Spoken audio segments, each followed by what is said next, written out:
الحمد للہ وکفی والصلاة والسلام علی عباده الذین اصطفی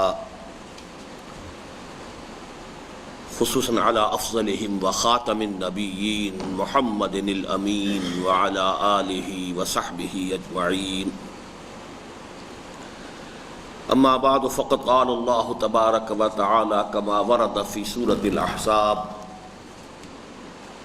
اعوذ باللہ من الشیطان الرجیم بسم اللہ الرحمن الرحیم ما كان محمد ابا احد من رجالکم ولکن رسول اللہ وخاتم النبیین وکان اللہ بکل شیء علیما وقال عز وجل كما ورد في سورة المائدة اليوم أكملت لكم دينكم وأتممت عليكم نعمتي ورضيت لكم الإسلام دينا وقال جل وعلا كما ورد في سورة الصف يريدون ليطفئوا نور الله بأفواههم والله متم نوره ولو كره الكافرون هو الذي أرسل رسوله بالهدى ودين الحق ليظهره على الدين كله ولو كره المشركون وقال جل وعلا كما ورد في سورة التوبة يريدون أن يطفئوا نور الله بأفواههم ويأبى الله إلا أن يتم نوره ولو كره الكافرون هو الذي أرسل رسوله بالهدى ودين الحق ليظهره على الدين كله ولو كره المشركون صدق الله العظيم رب اشرح لي صدري ويسر لي أمري واحلل عقدة من لساني يفقهوا قولي اللهم ربنا ألهمنا رشدنا واعصمنا من شرور أنفسنا اللهم أرنا الحق حقا وارزقنا اتباعه وأرنا الباطل باطلا وارزقنا اجتنابه اللهم وفقنا لما تحب وترضى آمین یا رب العالمین۔ آج کی میری گفتگو کا عنوان آپ کے علم میں ہے حضور صلی اللہ علیہ وسلم پر نبوت اور رسالت کی تکمیل کا عظیم ترین مظہر قیام نظام خلافت۔ نبی اکرم صلی اللہ علیہ وسلم کے اسم گرامی کے ساتھ عام طور پر جو اصطلاح زیادہ مشہور ہے، معروف ہے، وہ ختم نبوت ہے۔ آپ پر نبوت ختم ہو گئی، لیکن اس ختم کے دو پہلو ہیں، اور یہ بہت ہی کم ایسی مثالیں ملیں گی کہ عربی زبان میں بھی اگر کسی لفظ کے دو مفہوم ہیں تو اردو میں بھی اس لفظ کے وہی دونوں مفہوم مستعمل ہوں۔ اکثر و بیشتر تو ایسی مثالیں بھی ہیں کہ ایک لفظ عربی زبان میں کسی اور مفہوم میں مستعمل ہے، اردو میں آ کر وہی لفظ کچھ اور معنی دیتا ہے۔ مثلا لفظ جاہل، اردو میں ہم اس کا مفہوم سمجھتے ہیں وہ شخص جس کے پاس علم نہ ہو، ان پڑھ شخص، لیکن عربی میں جاہل کے معنی یہ نہیں ہے۔ جاہل کے معنی جذباتی، اکھڑ، مشتعل مزاج، گویا کہ زمین و آسمان کا فرق ہے۔ اسی طرح عربی میں ذلیل کے معنی صرف کمزور کے ہیں، جبکہ اردو میں ذلیل کمینگی کے معنی میں استعمال ہوتا ہے۔ جبکہ یہ مفہوم اگر ذہن میں ہو خدا نہ خواستہ تو صحابہ کرام کے لیے جو لفظ قرآن مجید میں آیا ہے وَكُنْتُمْ أَذِلَّةً، تم سب انتہائی کمزور تھے لیکن اللہ نے تمہاری مدد فرمائی۔ وَلَقَدْ نَصَرَكُمُ اللَّهُ بِبَدْرٍ وَأَنْتُمْ أَذِلَّةٌ۔ لیکن یہ کہ اس کے برعکس میں عرض کر رہا ہوں کہ ختم کا مفہوم عربی زبان میں بھی اور اردو میں بھی بعین ہی جس طرح عربی میں دو مفہوم ہے اردو میں بھی دو ہے۔ چنانچہ اردو کے حوالے سے آپ اس کو سمجھ سکیں گے کہ ایک ختم کا مفہوم یہ ہے کہ جب ہم کہتے ہیں کہ پیسے ختم ہو گئے،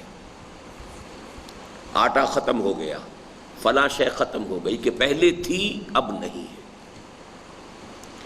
اور ایک ختم کا لفظ استعمال ہوتا ہے کسی شے کی تکمیل کے لیے۔ طالب علم کہتا ہے میں نے اپنا کام ختم کر لیا، اب یہاں ختم کے کیا معنی ہے؟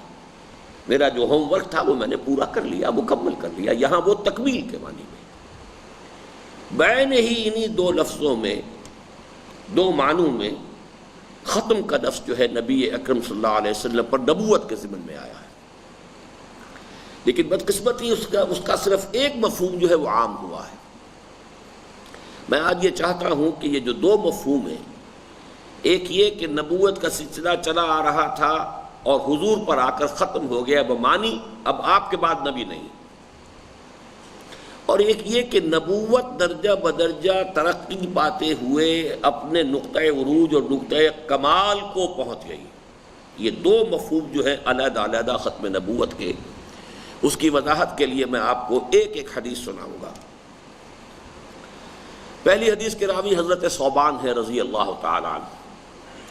یہ بھی حضور کے غلام تھے جنہیں حضور نے آزاد کر دیا، مولا کہلاتے ہیں، جیسے کہ زید ابن حارثہ رضی اللہ تعالی عنہ، ایسے حضرت ثوبان رضی اللہ تعالی عنہ۔ عن ثوبان رضی اللہ تعالی عنہ ان رسول اللہ صلی اللہ علیہ وسلم قال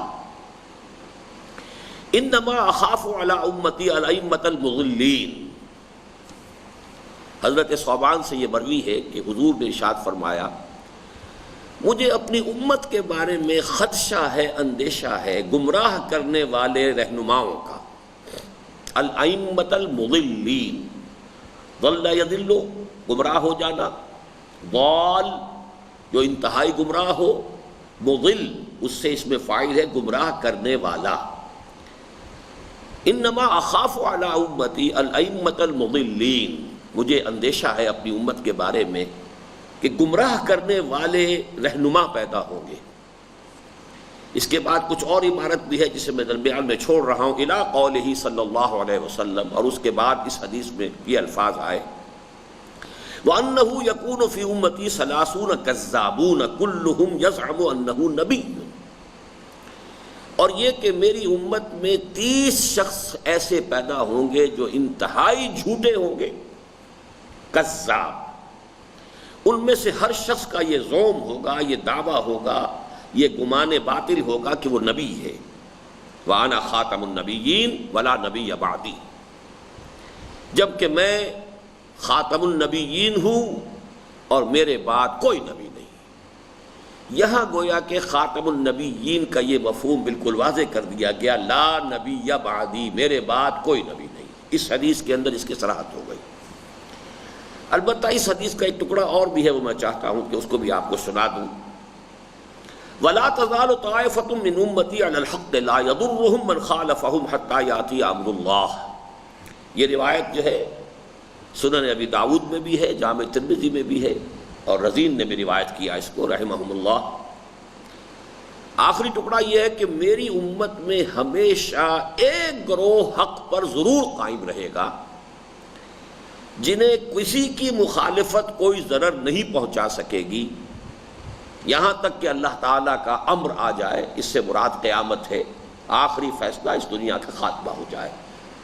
میں نے اس لیے اس کا تذکرہ کر دیا کہ ختم نبوت کی وداع پر جو ایک خلا پیدا ہوا ہے، یہ ایک اہم نقطہ ہے جس کو سمجھ لینا چاہیے۔ نبوت ایک عظیم حقیقت تھی، نبوت رحمت خداوندی کا بہت بڑا مظہر، اب ایک وقت میں آ کر اس کا سلسلہ منقطع ہو گیا، لا نبی بعدی، تو خلا پیدا ہوا یا نہیں؟ اگر تو کوئی لا یعنی شے ہوتی، بیکار شے ہوتی، تو اس کے ختم ہو جانے سے کوئی خلا پیدا نہیں ہوتا۔ اتنی عظیم حقیقت نبوت، اور اس کا ایک جگہ آ کر سلسلہ منقطع ہوا تو ایک خلا پیدا ہوا۔ اس خلا کو اچھی طرح سمجھ لینا چاہیے کہ اللہ تعالیٰ نے 3 چیزوں سے پر کیا ہے۔ پہلی چیز یہ کہ قرآن مجید کے متن کی حفاظت کا ذمہ خود لے لیا، جبکہ اس سے پہلے کسی آسمانی کتاب کی حفاظت کا ذمہ نہیں لیا گیا، اور یہ بہت اہم نقطہ ہے، اس پر ہم بعد میں بھی توجہ کریں گے۔ حالانکہ ہمارا ایمان ہے تورات بھی اللہ کی کتاب تھی، انجیل بھی اللہ کی کتاب تھی۔ پھر یہ کہ اگر اللہ ضمانت دے دیتا ان کی حفاظت کی تو کوئی اس کے اندر تحریف نہیں ہو سکتی تھی۔ اس سے آگے بڑھ کر اگر اللہ نے قرآن کی ضمانت نہ دی ہوتی تو لازماً اس میں بھی تحریف ہو جاتی۔ ترجموں میں تحریفیں ہوئی ہیں، تفسیر میں تحریف ہوئی ہے، خود بدلتے نہیں، قرآن کو بدل دیتے ہیں، ہوئے کس درجہ فقیہان حرم بے توفیق، لیکن متن قرآن کا محفوظ ہے۔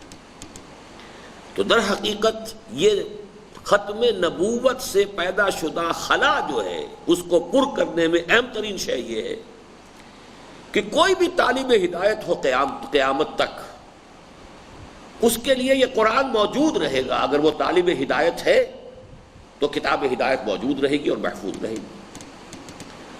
دوسری شے جس سے کہ اس ختم نبوت کا خلا پر ہوا وہ سلسلہ مجددین۔ سنن ابی داؤد ہی کی روایت ہے، ان اللہ یبعث فی هذه الامۃ علی راس کل 100 عام من یجدد لها دینها۔ نبی تو حضور کے بعد کوئی نہیں آئے گا، مجددین آتے رہیں گے۔ یقیناً اللہ تعالیٰ اس امت میں ہر صدی کے سرے پر ایسے اشخاص کو اٹھاتا رہے گا۔ یبعث، جیسے بعثت کا لفظ انبیاء کے لیے آتا ہے، بعثت انبیاء، ایسے لفظ یہاں آیا ہے۔ وہ نبی نہیں ہوں گے، مجدد ہوں گے۔ ان اللہ یبعث فی هذه الامۃ علی راس کل 100 عام من یجدد لها دینها، ایسے لوگوں کو اٹھاتا رہے گا کہ جو اس امت کے دین کو تازہ کر دے۔ مراد کیا ہے کہ دین کی تعلیمات پر اگر کوئی بیرونی اثرات پیدا ہو گئے، گرد و غبار آ گیا، جیسے کہ ایک زمانے میں یونان کے فلسفے کی وجہ سے آ گیا، یا یہ کہ اجنبی اور غیروں سے مستعار تصوف کی بنا پر آ گیا، یا اور چیزوں کی بنا پر آ گیا، کوئی ہندوانہ رسم و رواج جو لوگ ہندوستان میں اسلام لائے ان کا جو ماضی کا ایک رسم و رواج کا سلسلہ اس کی بنا پر آ گیا۔ تو مختلف حوالوں سے جب بھی اسلام کی تعلیمات کے اوپر کچھ بیرونی اور خارجی اثرات آ جائیں گے تو یہ کہ ہر صدی میں اللہ تعالیٰ ایسے لوگوں کو اٹھاتا رہے گا کہ جو ان اثرات کو ختم کر کے، اس گرد و غبار کو ہٹا کر دین کی اصل تعلیم جو ہے اس کا جو چہرہ انور ہے وہ پھر اسی طریقے سے اپنی اصل صورت میں لوگوں کے سامنے لے آئے۔ اور تیسری ضمانت یہ جو اس حدیث میں آئی کہ لا تزال طائفۃ من امتی علی الحق، ایسا دور کبھی نہیں آئے گا قیامت تک کہ اس امت میں کوئی گروہ بھی حق پر موجود نہ ہو، ایک گروہ ہمیشہ حق پر قائم رہے۔ یہ اگرچہ دوسری بات ہے کہ اس کو کچھ لوگ کسی خاص فرقے پر، کسی خاص مسلک کے اوپر منطبق کر لیتے ہیں، وہ ایک علیحدہ بحث ہے، میں اس کی تفصیل میں جانا نہیں چاہتا۔ یہاں میں صرف اس اعتبار سے عرض کر رہا ہوں کہ یہ بھی ختم نبوت سے جو خلا پیدا ہوا ہے اس کو پر کرنے کی تیسری شکل ہے کہ ضمانت دے دی گئی ہے کہ اس امت میں ایک گروہ ہمیشہ حق پر قائم رہے گا، یعنی طالب ہدایت کے لیے قرآن موجود، اور اگر وہ انسانی شخصیتوں کے اندر اسلام کی تعلیمات کو دیکھنا چاہے تو ہمیشہ کچھ نہ کچھ لوگ ایسے موجود رہیں گے، ایک گروہ ایسا موجود رہے گا کہ جو قرآن مجید کی تعلیمات کا نمونہ ہوگا۔ اور تیسرے یہ کہ ایسے مجددین اٹھتے رہیں گے کہ جو بھی خارجی اثرات دین پر آئیں گے ان کو دور کر کے، ان کا ازالہ کر کے صحیح جو تعلیم ہے دین کی دوبارہ زندہ کر دیں گے۔ بہرحال ایک روایت تو میں نے آپ کو یہ سنائی ہے اور وہ اس حوالے سے کہ انا خاتم النبیین بلا نبی بعدی، میں خاتم النبیین ہوں اور میرے بعد کوئی نبی نہیں۔ دوسری حدیث جس میں کہ وہ تکمیل نبوت اور رسالت کا مفہوم سامنے آ رہا ہے، یہ روایت بخاری اور مسلم دونوں کی ہے، بلکہ ذرا سے لفظی فرق کے ساتھ اور بھی اس کی روایتیں ہیں، متعدد روایتیں ہیں، لیکن میں آپ کو جو متفق علیہ روایت ہے اس کا متن سنا رہا ہوں۔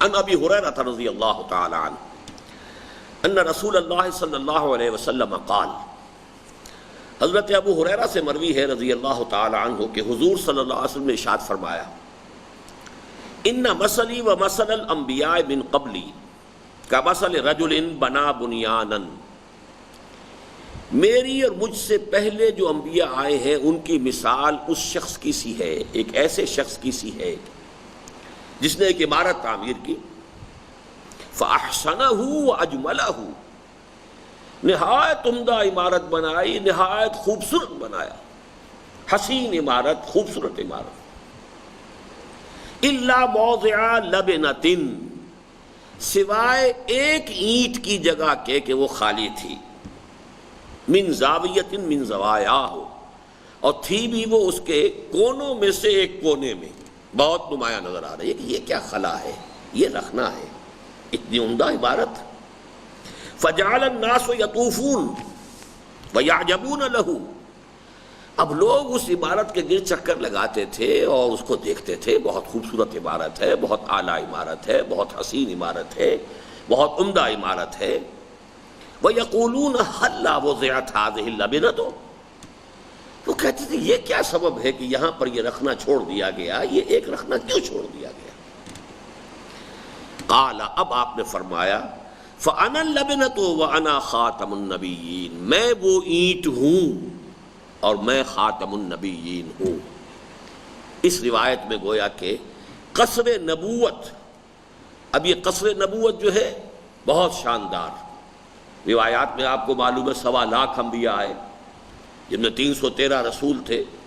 میرے پیش نظر اس وقت نہیں ہے کہ ان روایات کی سند کے اعتبار سے کیا حیثیت ہے، لیکن یہ کہ بہت مشہور روایات ہیں. اتنی عظیم ایک عمارت، اتنا قصر، عظیم شان قصر، لیکن یہ کہ کہیں ایک رکھنا تھا، ایک کمی تھی. میرے آنے سے وہ کمی پوری ہو گئی، گویا کہ تکمیل ہو گئی. چنانچہ اسی روایت کی جو، اسی حدیث کی جو کچھ اور روایتیں آئی ہیں ان میں الفاظ اور واضح ہو گئے ہیں. فَأَنَا مَوْضِعُ لَبْنَةٍ جِئْتُ فَخَتَمْتُ الْأَنْبِيَاءَ، میں ہوں وہ جگہ اس اینٹ کی کہ میں آ گیا ہوں اور میں نے تکمیل کر دی ہے نبوت کی. ایک دوسری روایت میں فَجِئْتُ فَأَتْمَمْتُ تِلْكَ اللَّبْنَةَ، میں اب آ گیا ہوں اور میں نے اتمام کر دیا ہے. اب دیکھیے یہ لفظ بہت اہم ہے، اتمام، اکمال، تتمیم، تکمیل.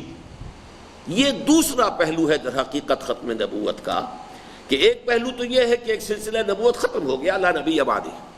ایک پہلو یہ ہے کہ نبوت و رسالت کا اتمام ہوا ہے، تتمیم ہوئی ہے، اکمال ہوا ہے، تکمیل ہوئی ہے محمد الرسول اللہ صلی اللہ علیہ وسلم پر.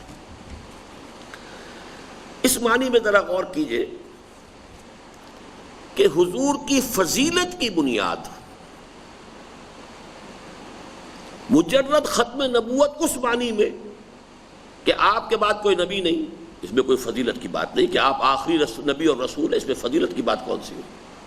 اگر یہ ہموار ہوتا معاملہ، نبوت کا معاملہ ہمواری کے ساتھ چلا آ رہا ہوتا، تو اس میں پہلے اور آخر میں آخر کوئی فضیلت کی بنیاد نہیں ہے، پہلے کوئی آ گیا بعد میں کوئی آ گیا.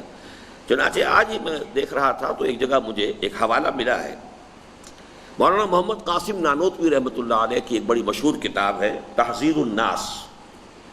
اس میں الفاظ ہیں مگر اہل فہم پر روشن ہوگا کہ تقدیم و تاخر زمانی میں بالذات کچھ فضیلت نہیں ہے.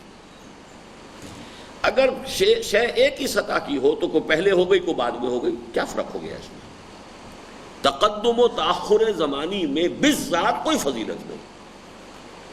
بلکہ میں اس سے آگے بڑھ کر ایک بات کہہ رہا ہوں، اگر یہ نبوت و رسالت کا معاملہ ہموار ہوتا تو نبوت چونکہ اللہ تعالیٰ کی رحمت کا بہت بڑا مظہر ہے، فضیلت آغاز نبوت کی ہوتی، اختتام نبوت کی تو نہ ہوتی. رحمت کا آغاز جہاں سے ہوا ہے فضیلت تو اس کو ہوگی، نہ یہ کہ جہاں آ کر وہ معاملہ منقطع ہو گیا رحمت خداوندی کا. تو واقعہ یہ ہے کہ فضیلت محمدی صلی اللہ علیہ وسلم کا کوئی پہلو ختم نبوت کے اس مفہوم میں موجود نہیں ہے کہ جو ہمارے ہاں بہت عام ہے، معروف ہے، مشہور ہے. لیکن یہ کیوں معروف ہو گیا، کیوں مشہور ہو گیا، اس کو بھی سمجھ لیجئے. اس کی اہمیت ہے فقہی، شرعی، قانونی، دستوری. لا نبی بعدی، میرے بعد کوئی نبی نہیں. جو نبوت کا دعویٰ کرے گا کذاب ہوگا، جو نبوت کا دعویٰ کرے گا دائرہ اسلام سے خارج ہو جائے گا، خواہ باقی ہر اعتبار سے کتنا ہی متقی ہو، کتنا ہی موحد ہو، کتنا ہی عابد ہو، کتنا ہی زاہد ہو، کتنا ہی بڑا عالم ہو، فاضل ہو، سارے اس کے اندر سپرلیٹو ڈگریز جو ہیں، تمام خیرات و حسنات جمع ہو، لیکن جیسے نبوت کا دعویٰ کرے گا کذاب قرار پائے گا اور دائرہ اسلام سے خارج. اور جو شخص اس کی کسی درجے میں تصدیق کرے گا وہ بھی دائرہ اسلام سے خارج. اب اس کا معاملہ خود بخود واضح ہو گیا کہ بہت اہم ہے.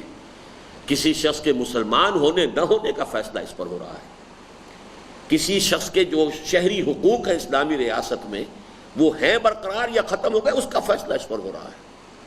کسی شخص کے ساتھ کسی مسلمان عورت کا نکاح ہو سکتا ہے کہ نہیں ہو سکتا، اس کا فیصلہ اس پر ہو رہا ہے۔ اس اعتبار سے یہ نہایت اہم بات ہے، قانونی پہلو سے، فقہی اعتبار سے، شرعی اعتبار سے اور دستوری اعتبار سے۔ دستور میں آپ کو معلوم ہے اسلامی ریاست کے اندر مکمل شہریت صرف مسلمان کو حاصل ہوتی ہے، غیر مسلم وہ ایک پروٹیکٹڈ مائنورٹی ہے، وہ ذمہ ہے، جس کا ذمہ جو ہے جس کی حفاظت کا اسلامی ریاست لیتی ہے، لیکن مکمل شہریت جس کو کہا جائے گا وہ تو صرف مسلمان کو حاصل ہے۔ تو بڑا دستوری مسئلہ ہے کہ کون مسلمان ہے کون نہیں۔ اس اعتبار سے چونکہ یہ مسئلہ قانونی اعتبار سے، فقہی اعتبار سے، دستوری اعتبار سے، شرعی اعتبار سے نہایت اہم تھا، اس کا حق ادا کر دیا ہے علماء حق نے، اس میں کوئی شک نہیں۔ خاص طور پر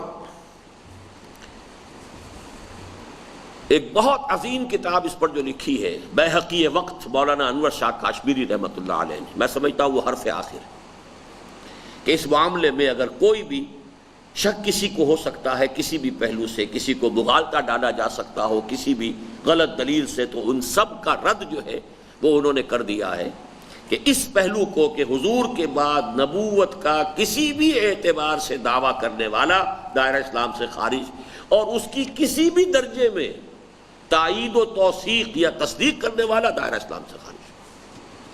البتہ جیسا کہ میں نے عرض کیا اس پہلو میں فضیلت نہیں ہے، فضیلت در حقیقت اس میں ہے کہ حضور صلی اللہ علیہ وسلم پر نبوت و رسالت درجہ بدرجہ ترقی کے مراحل سے، ارتقاء کے مراحل سے گزرتے ہوئے نقطۂ عروج اور نقطۂ کمال کو پہنچ گئے۔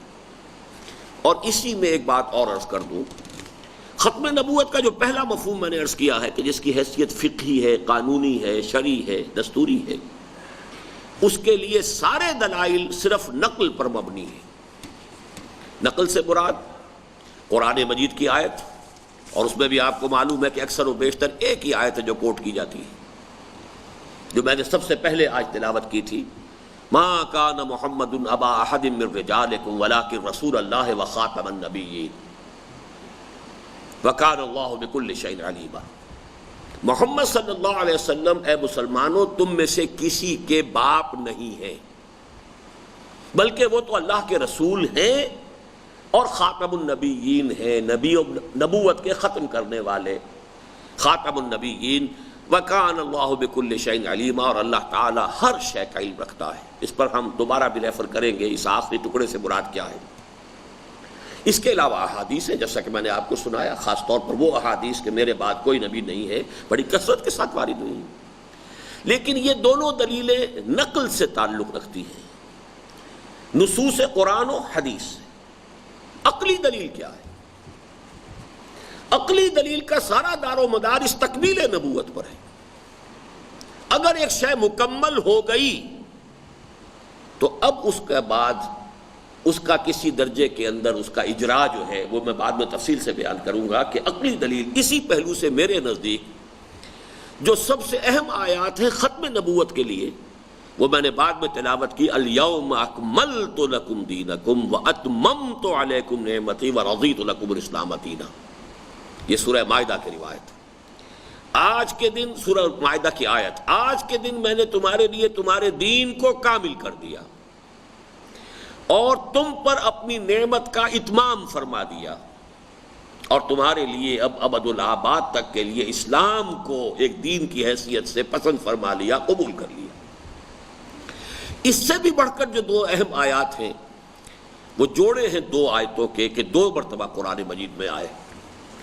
پہلی آیت میں تھوڑا سا لفظی تغیر و تبدل ہے، یریدون لیطفئوا نور اللہ بافواہہم، یہ سورہ صف میں یریدون ان یطفئوا نور اللہ بافواہہم، صرف حرف لام اور حرف ان کا فرق ہے، باقی مفہوم وہی ہے۔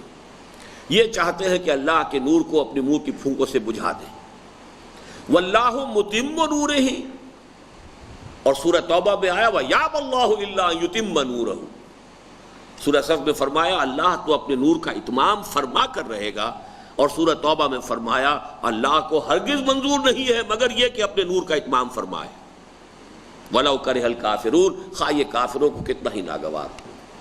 اور اس کے بعد دونوں مقامات پر جو آیت آئی ہے جس میں کہ ایک شوشے کا بھی فرق نہیں، هُوَ الَّذِي أَرْسَلَ رَسُولَهُ بِالْهُدَىٰ وَدِينِ الْحَقِّ لِيُظْهِرَهُ عَلَى الدِّينِ كُلِّهِ وَلَوْ كَرِهَ الْمُشْرِكُونَ، وہی ہے اللہ جس نے بھیجا اپنے رسول صلی اللہ علیہ وسلم کو الہدا اور دین حق دے کر، تاکہ غالب کریں اسے کل کے کل دین پر، کل کے کل نظام اطاعت پر، کل کے کل نظام زندگی پر، خواہ یہ مشرکوں کو کتنا ہی ناگوار ہو۔ میرے نزدیک ختم نبوت کی عقلی دلیل اس آیت میں ہے، وہ ہے کہ جو آج مجھے آپ کے سامنے وضاحت کے ساتھ پیش کرنی ہے۔ اب اس سے پہلے کہ میں جو ختم نبوت کے یعنی تکمیل نبوت اور رسالت کے جو مظاہر ہیں وہ آپ کے سامنے بیان کروں، اور اسی سے پھر بات آئے گی کہ اس میں سب سے عظیم مظہر کون سا ہے، میں یہ چاہتا ہوں کہ نبوت اور رسالت کے بارے میں بھی بعض بنیادی باتیں ذہن نشین کر لیں۔ نبوت قرآن کی ایک اصطلاح ہے، نبی، نبوت، رسول، رسالت۔ اب اس میں فرق کوئی ہے یا نہیں؟ کیا یہ بالکل مترادف الفاظ ہیں؟ کیا بالکل ہم معنی ہیں؟ کیا سینونیمز ہے، ایبسولوٹ سینونیمز، یا ان میں فرق ہے؟ پہلی بات جو ہے وہ تمام علماء کے نزدیک متفق علیہ ہے، نبوت عام ہے، رسالت خاص ہے۔ یعنی ہر رسول تو نبی بھی ہے، ہر نبی لازماً رسول نہیں ہے۔ بلکہ یہاں نوٹ کر لیں جن حضرات کے علم میں یہ بات پہلی مرتبہ آ رہی ہو کہ یہ تین بنیادی اصطلاحات کے سیٹس ہیں، جوڑے ہیں قرآن مجید کی، کہ جن کے اندر یہی نسبت پائی جاتی ہے عام و خاص کی۔ مسلم، مومن، مسلم عام ہے، مومن خاص ہے۔ ہر مومن تو لازماً مسلم ہے، ہر مسلم لازماً مومن نہیں ہے۔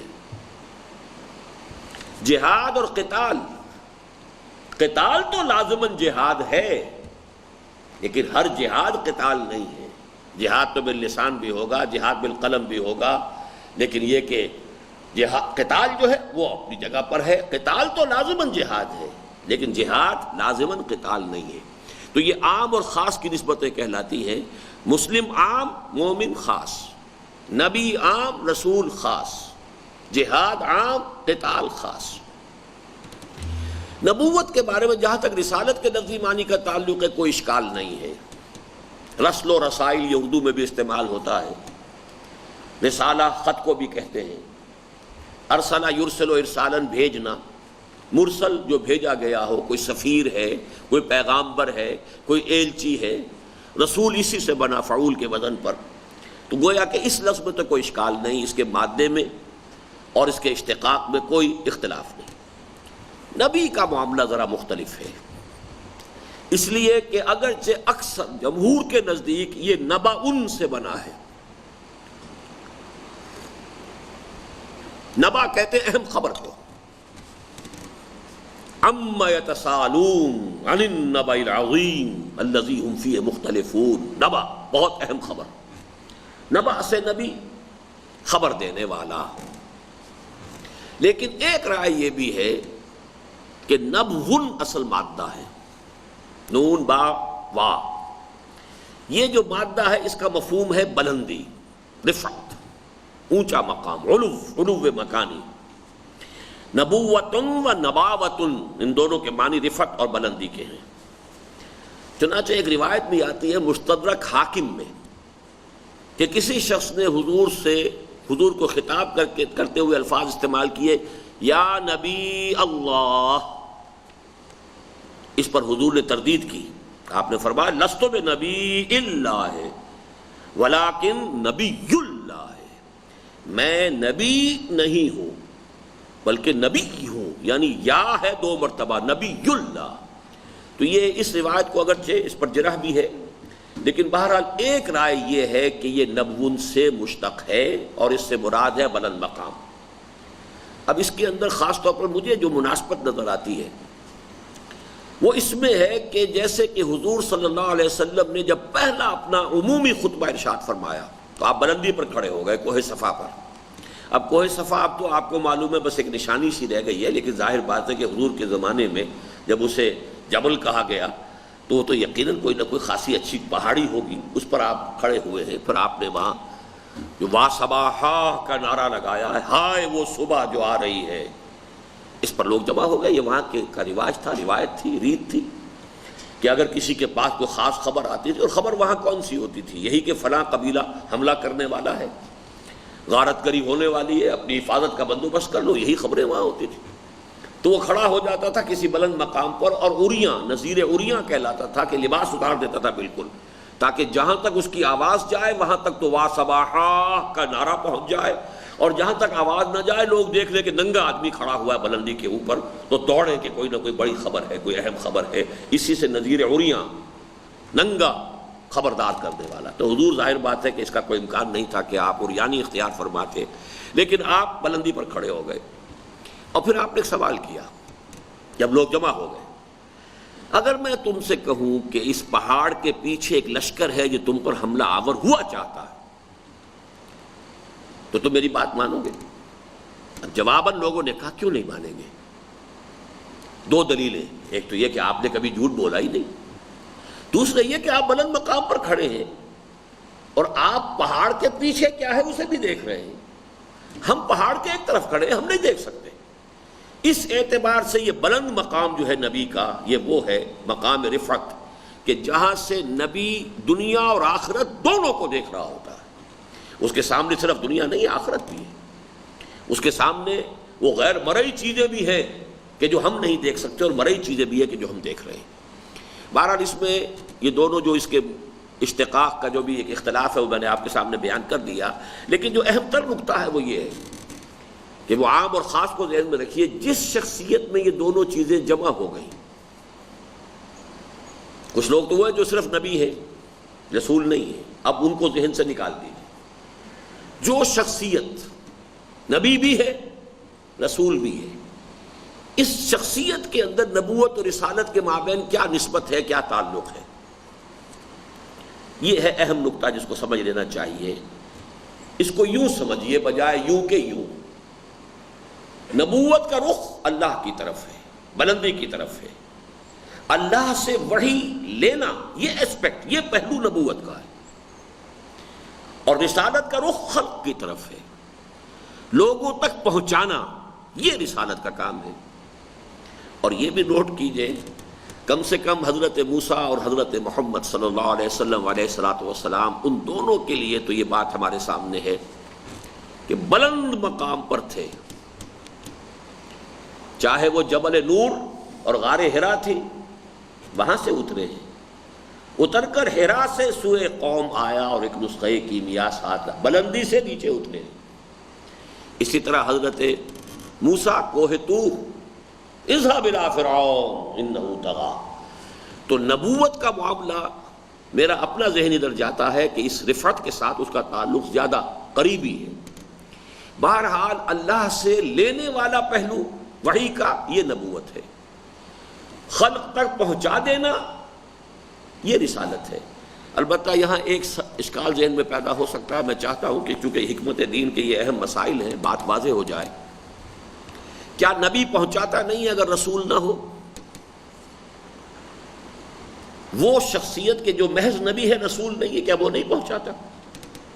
پہنچاتا ہے، لیکن اسے کسی معین گروہ، معین قوم، معین شہر کے اوپر اور ادھر فرستادہ نہیں بنایا جاتا، اس کی ذمہ داری نہیں ٹھہرائی جاتی کہ اس قوم پر اتمام حجت کرنا تمہارے ذمے، بلکہ جیسے کوئی بھی شریف انسان، کوئی بھی صاحب کردار انسان، کوئی بھی صاحب مروت و شرافت انسان، کوئی بھی صاحب غیرت و حمیت انسان کرے گا، اسی طرح نبی بھی کرتے تھے۔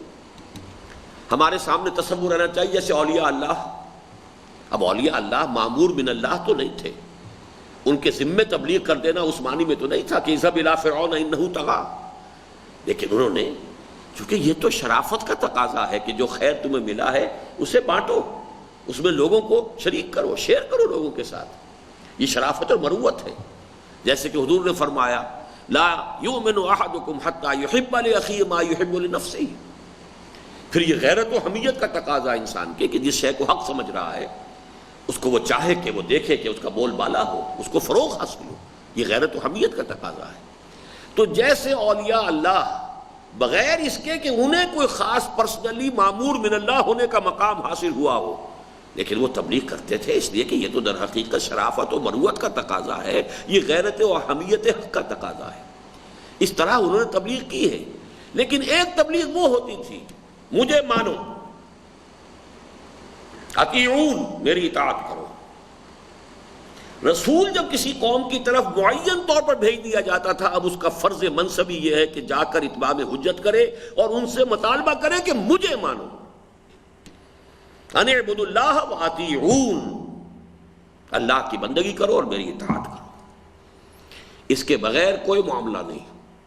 جبکہ حضرت یوسف کے بارے میں ہمیں معلوم ہے علیہ الصلاۃ والسلام کہ انہوں نے اپنی قوم سے یا اس بادشاہ سے جس نے خواب دیکھا تھا یہ تقاضا نہیں کیا کہ پہلے مجھے مانو کہ میں اللہ کا رسول ہوں، میں اللہ کا نبی ہوں، وہ تقاضا نہیں کیا، بلکہ جو بھی ایک آفت آنے والی تھی اللہ تعالیٰ نے اگر اس کے ذمن میں انہیں بصیرت اور صلاحیت عطا کی تھی تو وہ خدمت بھی اپنے ذمے لے لی، خود کہہ کر لی ہے اجعلنی علی خزائن الارض۔ اور ظاہر بات ہے سب کو معلوم ہے کہ وہ قوم حضرت یوسف علیہ السلام پر ایمان نہیں لائی، اس لیے کہ حضرت موسیٰ علیہ السلام کے زمانے میں مومن آل فرعون، اس نے جب مثال دی ہے اپنی تقریر میں سورہ مومن میں، جو مفصل ترین تقریر قرآن مجید میں کسی بھی انسان کی نقل ہوئی ہے، نے کہا کہ اس سے پہلے یوسف بھی آئے تھے، تم نے ان کو بھی نہیں مانا تھا۔ تو معلوم یہ ہوا کہ حضرت یوسف علیہ السلام پر کوئی ایمان نہیں لایا تھا وہاں، لیکن ان کا تقاضا یہ اس طرح اس درجے کا تھا ہی نہیں کہ مجھے مانو، مجھ کو میری اطاعت اب تمہارے اوپر لازم ہے، یہ نہیں کیا۔ تو نبی اور رسول میں فرق یہ ہے کہ نبی کے پاس وحی آئی لیکن وہ ایک شریف النفس انسان کی حیثیت سے، صاحب مروت و شرافت انسان کی حیثیت سے، صاحب غیرت و حمیت انسان کی حیثیت سے حق کی تبلیغ فرماتے تھے، لیکن مامور من اللہ نہیں ہوتے تھے کہ تمہارے ذمے ہے کہ فلاں قوم یا فلاں آبادی یا فلاں شہر کے لوگوں پر جا کر اتمام حجت کرو۔ جب کسی نبی کو معین کر دیا جاتا تھا اذهب الى فرعون انه طغى، اب جاؤ، اس لیے پھر یہ نہیں ہوا کہ حضرت موسیٰ علیہ السلام نے پہلے اسٹریٹ پریچنگ کی ہو، پہلے وہاں اپنا کوئی ایک نیوکلیس بنایا ہو، کچھ لوگوں کو اپنا حامی اور ہم خیال بنا لیا ہو، نہیں، سیدھے اذهب الى فرعون انه طغى۔ یہ جب تعین ہو جاتا ہے تو وہ اب نبی رسول ہو جاتا ہے۔ اور اس کے اندر بڑے اہم نکات ہیں کہ جب اللہ کی طرف سے کسی نبی کو رسول بنا کر کسی قوم کی طرف بھیج دیا جاتا ہے تو اب اس کا معاملہ جو ہے اس سفیر کا سا ہوتا ہے کہ جس سفیر کی ہتک، جس کی بے عزتی اس بادشاہ کی ہتک اور بے عزتی ہے جس کا وہ سفیر ہے، اور سفیر کا قتل یہ گویا کہ ایک اعلان جنگ کے درجے کی شے ہے۔ یہی وجہ ہے کہ کسی رسول کو قتل نہیں کیا جا سکا، جبکہ نبی، اللہ کے بہت سے نبی قتل کر دیے گئے، حضرت یحییٰ قتل ہو گئے، حضرت زکریہ قتل ہو گئے، لیکن حضرت عیسیٰ چونکہ رسول تھے، رسولاً الی بنی اسرائیل، لہذا کوئی امکان نہیں تھا کہ انہیں قتل کیا جا سکتا۔ اور یہی وجہ ہے کہ حضور خود بھی کہہ رہے ہیں لَوَدِدتُّ أَنْ أُقْتَلَ فِي سَبِيلِ اللَّهِ ثُمَّ أُحْيَا ثُمَّ أُقْتَلَ ثُمَّ أُحْيَا ثُمَّ أُقْتَلَ ثُمَّ أُحْيَا، میری بڑی خواہش ہے کہ میں اللہ کی راہ میں قتل ہو جاؤں، پھر زندہ کیا جاؤں، پھر قتل ہو جاؤں، پھر زندہ کیا جاؤں، پھر قتل ہو جاؤں، لیکن حضور کی یہ خواہش پوری نہیں ہو سکتی۔ آپ اللہ کے رسول ہیں، رسول کے ساتھ معاملہ وہ سفیر کی حیثیت سے اب گویا کہ اس شہنشاہ ارض و سما کا نمائندہ ہے اور اس کی حفاظت اللہ کے ذمے ہے۔ اسی لیے حضرت نوح علیہ السلام کی تھوڑی سی فریاد آئی ہے، انی مغلوب فانتصر، اے اللہ میں تو مغلوب ہوا چاہتا ہوں، مدد فرما، انتقام لے اس قوم سے۔ اور پوری کی پوری قوم ہلاک کر دی گئی، رسول بچا لیے گئے، پوری قوم عاد ہلاک کر دی گئی، حضرت ہود اور ان کے ساتھ چند ساتھی اہل ایمان بچا لیے گئے، پوری قوم سمود ہلاک کر دی گئی، حضرت صالح اور ان کے چند ساتھی بچا لیے گئے، دونوں شہر صدوم اور عامورہ برباد کر دیے گئے، صرف حضرت لوط اور ان کے اہل خانہ، ان میں سے بھی بیوی جو ہے پیچھے رہ گئی، صرف وہ بچا لیے گئے، اور کوئی اس پورے دو بستیوں میں سے کوئی شخص ایمان لانے والا تھا ہی نہیں۔ پوری قوم مدین ہلاک کر دی گئی، حضرت شعیب بچا لیے گئے۔ یہ ہے اللہ کا قاعدہ، کتب اللہ لأغلبن انا ورسلی، اللہ نے یہ طے کر دیا ہے، لکھ دیا کہ میں اور میرے رسول غالب آ کر رہیں گے، جبکہ نبی کا غالب آنا ضروری نہیں ہے۔ رسول کا غالب آنا لازم ہے، چاہے وہ غلبہ اس شکل میں ہو کہ پوری قوم کو ہلاک کر دیا جائے، صرف ان کو بچا لیا جائے، اور چاہے وہ اس شکل میں ہو جو محمد الرسول اللہ صلی اللہ علیہ وسلم کی صورت میں ہوا ہے کہ واقعتاً غلبہ اور غلبہ دین یہ وہ آپ کو حاصل ہو گئے اپنی حیات طیبہ کے اندر ہی۔ بہرحال رسالت اور نبوت کے یہ چند حقائق آپ سمجھ لیجئے۔ اب آئیے حضور پر تکمیل نبوت و رسالت کے جو مظاہر ہیں انہیں بھی ہم دو حصوں میں اب بیان کریں گے۔ تکمیل نبوت کے 2 مظہر ہیں، تکمیل رسالت کے 3 مظہر ہیں۔ 5 کا عدد اچھی طریقے سے ذہن نشین کر کے اور اس کو یاد کرنے کی فکر کیجیے۔ نبوت میں نے عرض کیا ہے کہ اللہ سے لینے والا پہلو ہے۔ 2 چیزیں ہیں کہ جو اللہ کی طرف سے انبیاء کو ملی۔ نمبر 1 ہدایت، وحی کے ذریعے سے ہدایت۔ نمبر 2 کچھ احکام، کچھ اوامر، کچھ نواہی۔ ہدایت سے مراد میں لے رہا ہوں ذہنی، فکری، اعتقادی ہدایت، فکر و نظر کے لیے ہدایت، علم حقیقت تک رسائی کر دینے والی ہدایت، اور ایک معاملی ہدایت ہے یہ کرو یہ نہ کرو، یہ فرض ہے یہ حرام ہے۔ ان 2 ہدایتوں کو سمجھ لیجئے کہ انبیاء کرام علیہ السلام پر تسلسل کے ساتھ یہ دونوں چیزیں بڑھتی آ رہی ہیں، لیکن یہ ایک اس میں کہیں مغالطہ نہ ہو جائے۔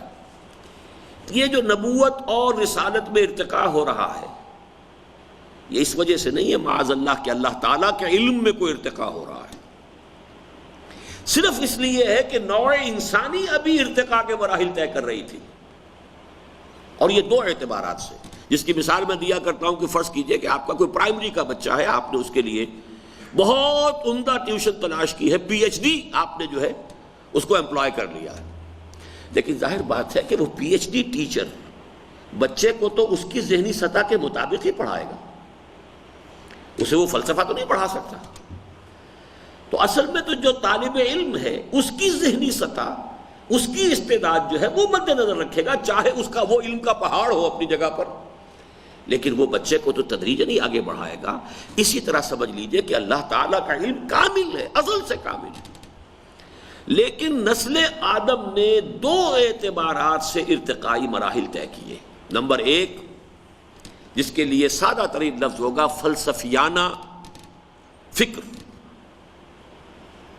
کائنات کیا ہے، میں کون ہوں، کہاں سے آیا ہوں، کہاں جا رہا ہوں، زندگی کا معال کیا ہے، منزل کون سی ہے، یہاں آنے سے پہلے، پیدائش سے پہلے بھی میرا کوئی وجود تھا یا نہیں تھا، بولڈ فرام دی بلو۔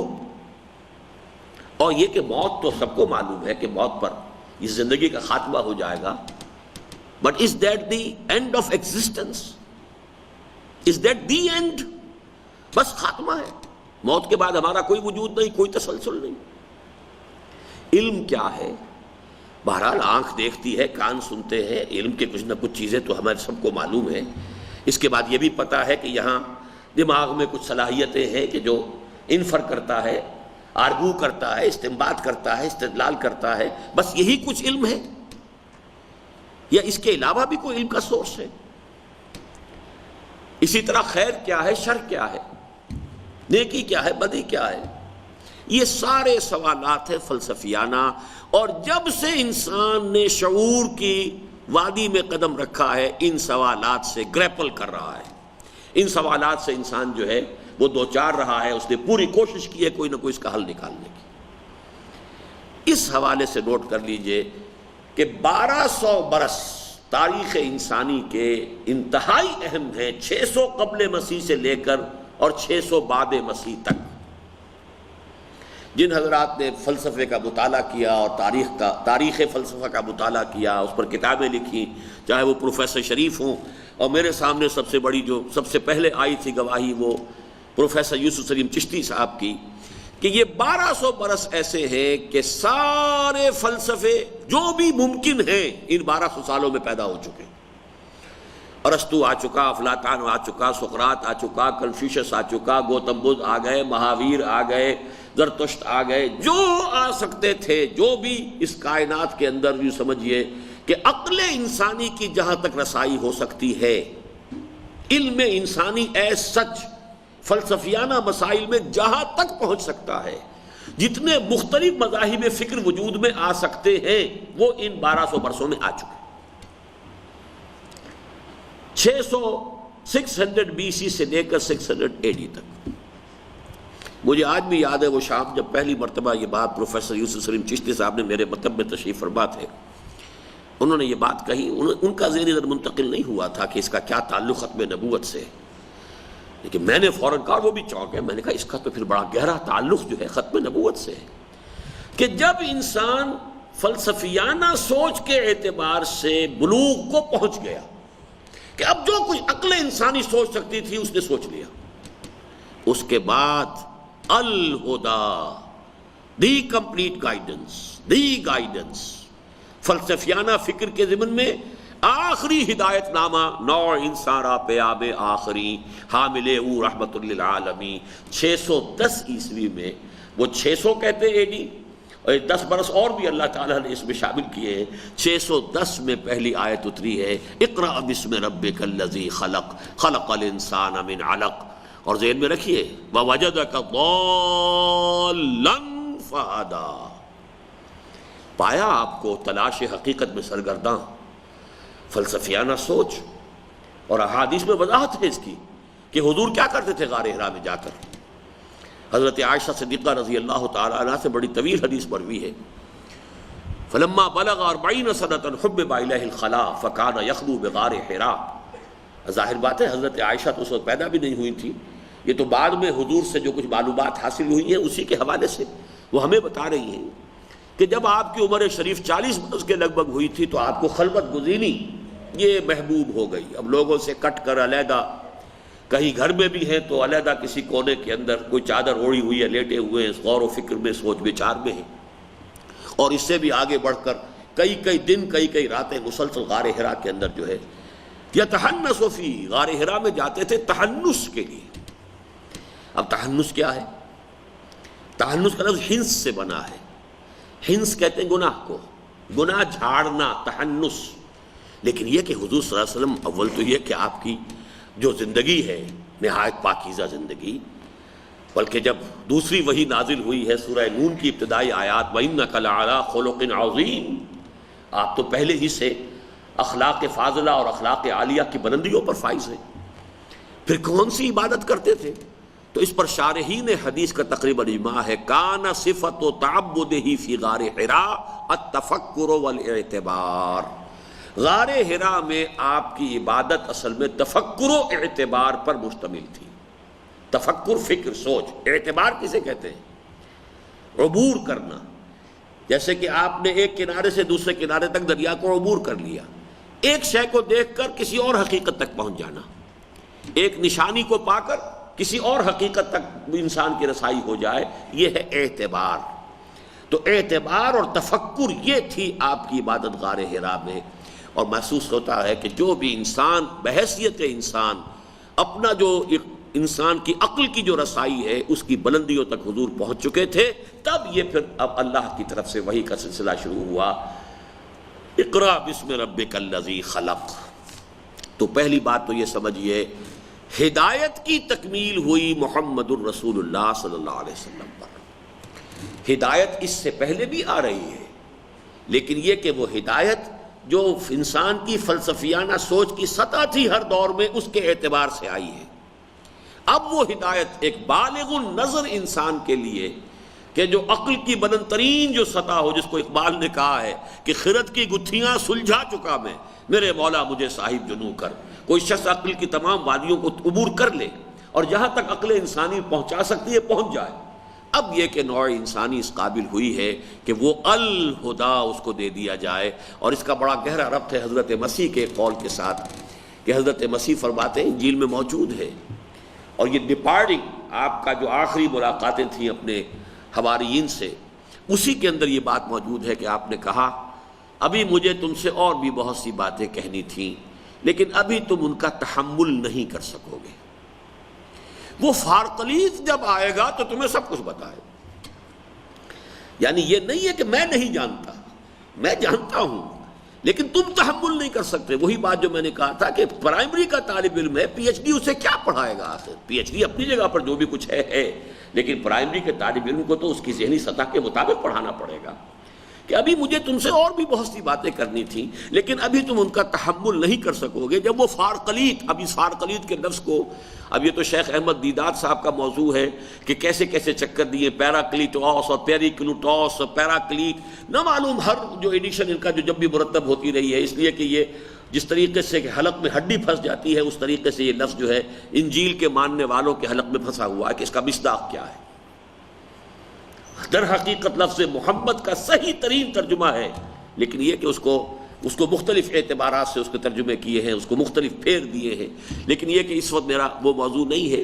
تو میں صرف یہ عرض کر رہا تھا کہ جب ذہن انسانی اس قابل ہو گیا کہ کامل ہدایت دے دی جائے, اس وقت القرآن نازل ہوا اور اس کی ہدایت کا ذمہ اللہ تعالیٰ نے لے لیا, اور اس کے بعد سے وحی کی کھڑکی بند کر دی گئی. اب یہاں ہے وہ عقلی دلیل, میں چاہتا ہوں کہ اچھی طرح سمجھ لیں. وحی کا اجرا جو ہے, یہ غلام احمد قادیانی نے جو بھی گمراہی پھیلائی, یہ نوٹ کیجئے گا, اس کا نقطہ آغاز اجرائے وحی تھا. نبوت کا دعویٰ تو بہت بعد میں کیا اس نے. اجرائے وحی, وحی جاری ہے, وحی کا سلسلہ کیسے بند ہو جائے گا؟ وحی نعمت ہے, وحی رحمت ہے, وہی اللہ تعالیٰ کی طرف سے انسان کے لیے علم کا ایک ذریعہ ہے, کیسے بند ہو جائے گی؟ وہی چلے گی. اجرائے وحی, اور اس کے بعد جب اجرائے وحی کا جرثومہ جو ہے ذہن میں اتار لیا, وائرس جو ہے وہ انسانی ذہن کے اندر اگر اتر گیا ہے, اب اس کے بعد مختلف دعوے کر کر کے اور پھر نبوت کا دعویٰ بھی کر دیا. اس میں جو عقلی دلیل ہے وہ یہ ہے, کسی بھی قادیانی سے پوچھئے تمہارے نزدیک ہدایت خداوندی قرآن میں کامل ہو گئی یا نہیں؟ اس کا جواب اس کے سوا کچھ نہیں ہوگا کہ ہو گئی. نمبر 2, تمہارے نزدیک قرآن حکیم محفوظ ہے کہ نہیں؟ اس کا بھی کوئی جواب وہ نہیں دیں گے سوائے اس کے کہ محفوظ ہے. ان دونوں سورہ کبریٰ کا ملا کر نتیجہ کیا نکلتا ہے؟ اجرائے وحی کی ضرورت اب موجود نہیں. وہی ہدایت کے لیے تھی. 2 ہی امکانات تھے کہ یا تو ابھی وہ ناقص تھی, ابھی کامل نہیں ہوئی تھی, تو اب اس سلسلہ جاری رہنا چاہیے. تورات میں کامل نہیں ہوئی تھی, انجیل میں کامل نہیں ہوئی تھی. حضرت مسیح خود کہہ رہے ہیں کہ ابھی مجھے تم سے بہت سی باتیں اور بھی کرنی تھی, لیکن ابھی تم ان کا تحمل نہیں کر سکو گے. لیکن یہ کہ اگر قرآن میں آ کر وہ کامل ہو گئی, اس کو مانو, مانتے ہو, نمبر 1, اور اگر اس کو مانتے ہو کہ وہ محفوظ بھی ہے, ہاں اگر اس کے اندر ترمیم ہو گئی ہوتی, اس میں تنسیخ ہو گئی ہوتی, اس کو کسی طریقے سے تحریف ہو گئی ہوتی, تو پھر تو ضرورت تھی کہ پھر وہی آئے اور وہ اس کی تصحیح کرے, اور جو بھی مغالطے اس میں ڈال دیے گئے ہوں ان کی اصلاح کرے. لیکن اگر یہ دونوں باتیں نہیں مانتے تو پھر کار عبث ہے اس کھڑکی کا کھلا رکھنا, وحی کی کھڑکی کا کھلا رکھنا. بالکل عقلی اور منطقی طور پر ثابت ہوتا ہے کہ پھر وہ کھڑکی بند ہو گئی. اسی کے لیے اس میں اضافہ کیا ہے علامہ اقبال نے اپنے فلسفہ نبوت اور ختم نبوت کے موضوع پر جو ان کی بحث ہوئی تھی, اور خاص طور پر پنڈت نہرو نے, چونکہ جیسے آج کل بھی مجلس تحفظ ختم نبوت کے کچھ نمائندے آج بھی میرے پاس آئے تھے, تو میں نے تو ان اخبارات میں ان خبروں کو خاص جو ہے میں نے نوٹ نہیں کیا تھا, لیکن معلوم ہوا کہ امریکہ کی طرف سے کوئی اسپیشل اب قادیانیوں کی سپورٹ کا معاملہ ہو رہا ہے. اور کوئی یہ بیان بھی آیا ہے کہ پاکستان میں یہ جو قوانین ہیں کہ جو ڈسکریمنیٹ کرتے ہیں مذہب کی بنیاد پر, ان کو ختم ہونا چاہیے. اور امریکہ تو بہرحال ہمارا مائی باپ ہے, لہذا یہ کہ اگر وہاں سے کوئی ایسا حکم آیا تو کس حد تک ہماری حکومتیں رجسٹ کر سکیں گی, یہ اب یہ ایک مسئلہ ہے. اسی لیے مجلس تحفظ ختم نبوت جو ہے اثر نو پھر اب اس کوشش میں ہے کہ مسلمان اس خطرے سے آگاہ ہو جائیں اور اس کے لیے کمر بستہ ہوں کہ اس کا راستہ روکنا ہے. بہرحال اس کے لیے ایک کنونشن بھی ہو رہا ہے جمعرات کو, میں نے صرف اس کا تذکرہ کیا ہے. لیکن اسی طرح کا ایک مسئلہ ہو گیا تھا, پنڈت نہرو صاحب کھڑے ہو گئے تھے قادیانیوں کی اور قادیانیت کی تائید کے اندر. اب ظاہر بات ہے پڑھا لکھا آدمی تھا, اس کے جو خطوط جو اس نے اندرا گاندھی کے نام کا بھی لکھے تھے, تاریخ انسانی پر, دنیا کی تاریخ پر, بہت ہی عمدہ, سمجھیے کہ بہت ہی بریف لیکن بہت جامع کتاب ہے. بہت پڑھا لکھا آدمی تھا. تو علامہ اقبال کو پھر اس سے اصل میں بحث کرنی پڑی, اور اس میں جو سب سے بڑی دلیل وہ لے کر آئے وہ یہ ہے کہ انسانیت کے ارتقاء کی ایک منزل وہ آ گئی کہ انسان کسی دوسرے انسان کو مطاع مطلق ماننے کے لیے تیار نہیں ہوگا۔ نبوت کا ماننا جو ہے اس کے کیا معنی ہے کہ وہ اپنی ذات میں مطاع مطلق ہے، وہ جو کہے ماننا پڑے گا۔ در حقیقت ختم نبوت کا نتیجہ یہ نکلا ہے کہ حضور کے بعد کوئی شخص مطاع مطلق نہیں ہے، مطاع ہوگا مشروط مقید۔ دلیل لاؤ کتاب و سنت سے تو اپنی بات منوا لو، یا کم سے کم یہ کتاب و سنت کے دائرے کے اندر بات کرو گے تو مان لیں گے، ورنہ نہیں مانیں گے۔ کوئی شخص اپنی ذات میں مدعی نہیں ہو سکتا کہ میں بذات ہی میں مطاع ہوں، مطاع مطلق ہوں، میرا حکم ماننا پڑے گا، جبکہ نبوت کا معاملہ یہ ہے کہ وہ مطاع مطلق ہوتا تھا۔ اور اسی میں انہوں نے پھر اضافہ کیا ہے کہ در حقیقت ختم نبوت کے بعد یہ اللہ تعالیٰ کا ووٹ آف کانفیڈنس ہے انسانی شعور اور انسانی عقل پر، کہ جو کچھ ہمیں تمہیں دینا تھا وہ دے دیا، اب آگے اپنا راستہ خود دیکھو۔ جس کو بڑے خوبصورت الفاظ میں مولانا روم نے کہا ہے، ای قدر گفتے باقی فکر کن، فکر اگر جامد بہت رو ذکر کن۔ دیکھو اتنا کچھ ہم نے تم سے کہہ دیا، بتا دیا، اب یہ نہیں ہے کہ نوع انسانی جو ہے اس بچے کے مانند ہی رہے کہ اس کی انگلی پکڑ کر چلایا جائے۔ اب تم بالغ ہو گئے ہو، اب تمہیں خود آگے اپنا راستہ دیکھنا ہے۔ حدود ہم نے معین کر دیے، ادھر سے اس سے آگے مت جانا خطرہ ہے، اس سے آگے مت جانا خطرہ ہے، ادھر مت جانا اس میں اندیشہ ہے، بس آگے راستہ تلاش کرو۔ تمہارے لیے حدود ہے، من یتعدی حدود اللہ فاولئک هم الظالمون، جو اللہ کی حدود سے تجاوز کرے گا وہ ظالم ہے، لیکن within those limits find your way۔ تو ہے مسافر شب، خود چراغ بن اپنا، کر اپنی رات کو داغ جگر سے نورانی۔ اب تم اس دور میں آ چکے ہو جسے شعور اجتہاد کہا گیا ہے، شعور نبوت اپنی انتہا کو پہنچ گیا محمد رسول اللہ صلی اللہ علیہ وسلم پر، اور الہدا کامل ہو گئی۔ اب اس کے بعد اب یہ شعور اجتہاد کا دور ہے کہ ان پیرامیٹرز کے اندر ان حدود کے اندر اب آگے غور کرو، اجتہاد کرو، سوچ اور وچار سے انفر کرتے ہوئے آگے بڑھو۔ یہ گویا کہ انسان کے فکری اعتبار سے بالغ ہونے کا ایک اعلان ہے اللہ تعالیٰ کی طرف سے کہ اب نبوت کا دروازہ بند۔ پہلی بات تکمیل ہدایت، اس میں ذرا یہ بھی نوٹ کر لیجئے، چونکہ یہ باتیں بہت سے مرتبہ میں مختلف اپنے دروس میں تو کہتا رہا ہوں، ہدایت ہی اصل نعمت ہے، باقی جتنی نعمتیں ہم سمجھتے ہیں وہ مشروط ہے نعمت ہدایت کے ساتھ۔ صحت نعمت ہے بشرطے کہ ہدایت بھی ہو، اگر ہدایت نہیں ہے یہی صحت آپ کو غلط کاموں پہ آگے سے آگے بڑھنے میں مدد دے گی۔ اولاد نعمت ہے بشرطے کہ ہدایت ہو، صدقہ جاریہ بن جائے گی، ورنہ یہی اولاد ہو سکتا ہے زندگی میں بھی سوہان روح بن جائے، اور بعد میں بھی شاید تمہارے لیے جو ہے وہ صدقہ جاریہ جو بننے کی بجائے کو برعکس شکل اختیار کر لے۔ دولت نعمت ہے بشرطے کہ ہدایت بھی ہو، اسے خرچ کرو گے خیر کے کاموں میں، نیکی کے کاموں میں، ادائے حقوق میں۔ دولت ہے اور ہدایت نہیں ہے تو یہ تو تمہارے لیے گویا کہ آفت ہے، زحمت ہے، تمہاری آخرت اور عاقبت کو برباد کرنے والی شے ہے۔ اسی لیے ہدایت کے لیے لفظ نعمت آیا ہے۔ نمبر 2، ہدایت کا تعلق نور کے ساتھ ہے۔ روشنی ہے تو ہم راستہ بھی دیکھتے ہیں، ہمیں دائیں بائیں کا بھی پتہ ہے، ہم چل سکیں گے۔ اندھیرا ہو گیا اب راستہ بند۔ اس لیے اتمام کا لفظ جو آیا ہے نعمت ہدایت کے ساتھ، انہی 2 الفاظ کے ساتھ آیا ہے، الیوم اکملت لکم دینکم واتممت علیکم نعمتی۔ یہ نعمت کون سی ہے؟ نعمت ہدایت ہے، جو کہ اب ہدن سے آگے بڑھ کر الہدا بن گئی محمد الرسول اللہ صلی اللہ علیہ وسلم پر۔ هو الذی ارسل رسولہ بالہدی، the guidance, the total guidance, the final guidance, نو انسان را پیام آخری حامل او رحمت للعالمین۔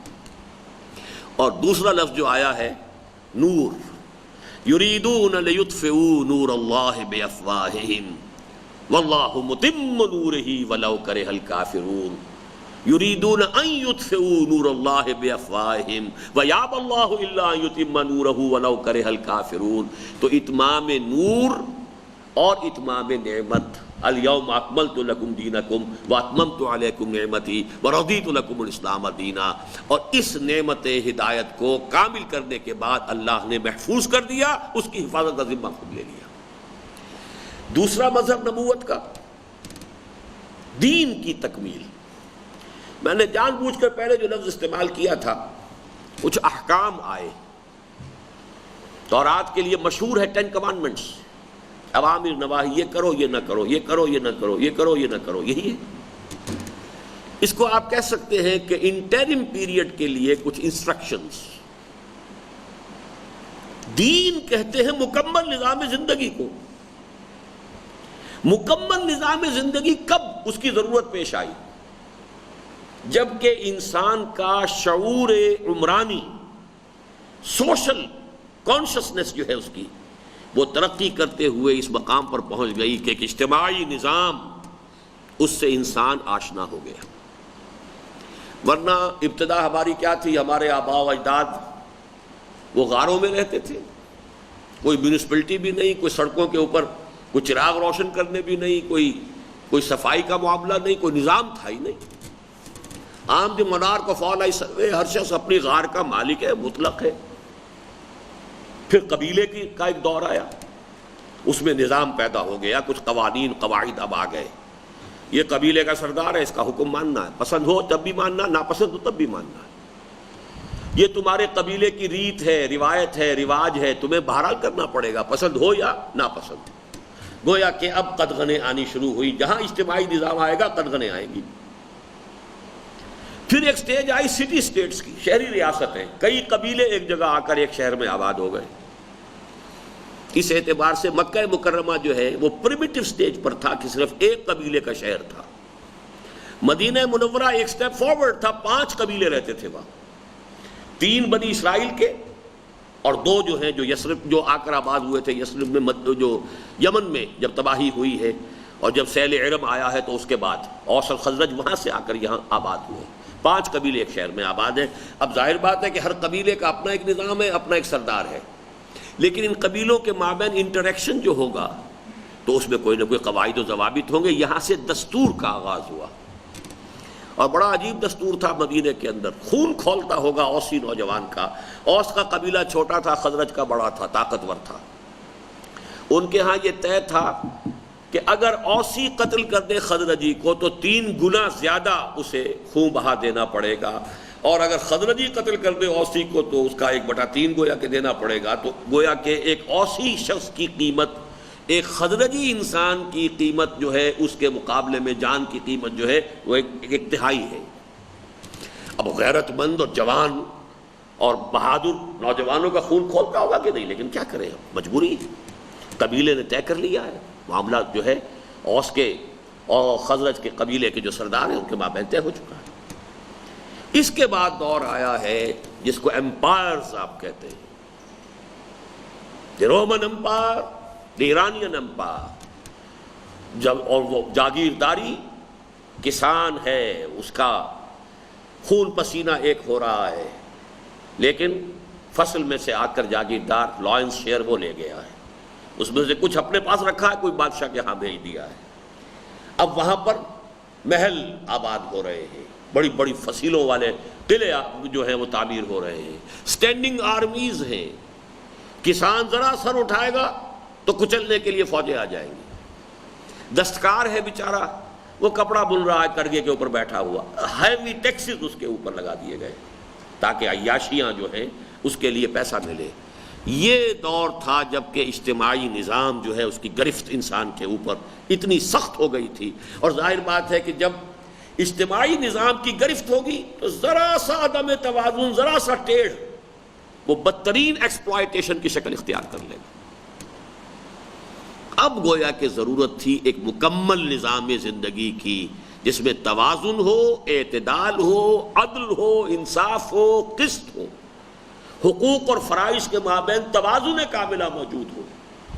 وہ نظام ہے جو دین حق کی شکل میں مکمل کیا گیا محمد الرسول اللہ صلی اللہ علیہ وسلم پر۔ الیوم اکملت لکم دینکم واتممت علیکم نعمتی ورضیت لکم الاسلام دینا۔ اس آیت میں یہ تکمیل نبوت پر محمد صلی اللہ علیہ وسلم، حضور پر نبوت کی تکمیل کے دو مظہر بیان کیے گئے، ایک دین کی تکمیل اور اکمال، اور ایک ہدایت اس کا اتمام۔ یہ دو پہلو ہیں کہ جو مظاہر ہیں ختم نبوت کے بمعنی تکمیل نبوت۔ اب آئیے تکمیل رسالت کے مظہر کیا ہے۔ پہلا مظہر کہ جس کا اس آیت میں تذکرہ نہیں ہے، اس کے لیے ہمیں ذرا دوسری آیتوں کی طرف رجوع کرنا پڑے گا۔ وَمَا أَرْسَلْنَاكَ إِلَّا كَافَّةً لِلنَّاسِ بَشِيرًا وَنَذِيرًا۔ حضور پہلے اور آخری رسول ہیں اللہ کے کہ جو پوری نوع انسانی کے لیے بھیجے گئے۔ آپ سے پہلے کوئی رسول پوری نوع انسانی کے لیے نہیں بھیجا گیا، یہاں تک کہ آپ سے متصلاً قبل کہ جن کے اور آپ کے مابین 600 برس کا فترت وحی کا پہلا مرحلہ ہے، 600 برس دنیا میں ایسے گزرے ہیں حضور سے پہلے کہ کوئی نبی دنیا میں موجود نہیں تھا۔ اس کو فترت اولا کہتے ہیں۔ پھر حضور آئے اور مستقل فترت ہو گئی کہ اب نبوت کا دروازہ بالکل بند۔ یہ گویا کہ فترت اولا جو ہے یہ ختم نبوت کی تمہید تھی۔ لیکن حضرت مسیح علیہ السلام کے بارے میں بھی قرآن کی گواہی بھی ہے، رسولاً الی بنی اسرائیل، بھیجے گئے تھے صرف بنی اسرائیل کے لیے۔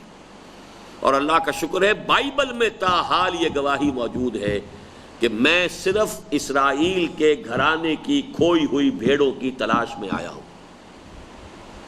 نہ صرف یہ مثبت انداز میں، منفی پہلو سے حضرت مسیح کا واعظ موجود ہے۔ جب آپ نے اپنے حواریین کو تبلیغ کے لیے بھیجا ہے تو صاف ہدایت کی ہے کہ غیر یہودی تک تمہیں یہ بات نہیں پہنچانی۔ اگرچہ جو الفاظ وہاں نقل ہوئے ہیں وہ مجھے کھلتے ہیں کہ وہ حضرت مسیح علیہ السلام، چونکہ الفاظ کی تحریف ہو سکتی ہے، وہ الفاظ کو مناسب نہیں ہے کہ شایان شان نہیں حضرت مسیح کے، کہ وہاں انہوں نے تمثیل یہ اختیار کی ہے کہ اپنے بچوں کے حصے کی روٹی کتوں کے آگے مت ڈالو۔ گویا کہ وہ جینٹائلز اور گوئمز کا جو یہودیوں کے ہاں تصور چلا آ رہا ہے کہ یہ گویا کہ حیوانات ہیں۔ غیر یہودی جو ہے یہ در حقیقت انسان نما حیوانات ہیں، ان کو انسان نہیں سمجھنا چاہیے۔ اس کے لیے مجھے محسوس ہوتا ہے کہ اس لفظ کی کہیں کوئی جو ہے وہ تحریف ہوئی ہے، لیکن بہرحال اس کے ساتھ جو پورا مفہوم موجود ہے وہ یہ ہے کہ میں صرف اسرائیل کے گھرانے کی کھوئی ہوئی بھیڑوں کی تلاش میں آیا ہوں، تمہیں یہ دعوت و تبلیغ صرف اسرائیلیوں تک کرنی ہے۔ رسولاً الی بنی اسرائیل، یہ سینٹ پال نے پھر ترمیم کی ہے، اسے تبلیغی مذہب بنایا ہے، اور یہودیوں کے علاوہ بھی دوسرے لوگوں کے اندر اس کی تبلیغ کی ہے، اور اسی کی رشوت کے طور پر اس نے یہ کیا ہے کہ اس نے شریعت ساقط کر دی۔ کیونکہ اس کی ایک مثال اور بھی ہے دنیا کی تاریخ میں، اور یہ موقع ہے کہ آپ اس کو سمجھ لیجئے۔ یہی کام اسماعیلیوں نے ہندوستان میں آ کر کیا ہے۔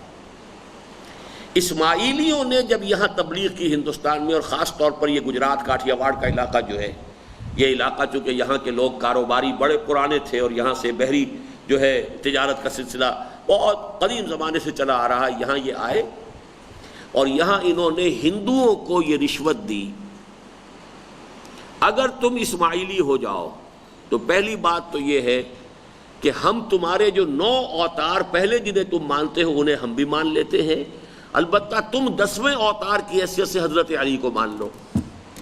10م اوتار حضرت علی خدا کے 10ویں اوتار ہے، جبکہ 9 وہ ہیں جنہیں تم مانتے ہو۔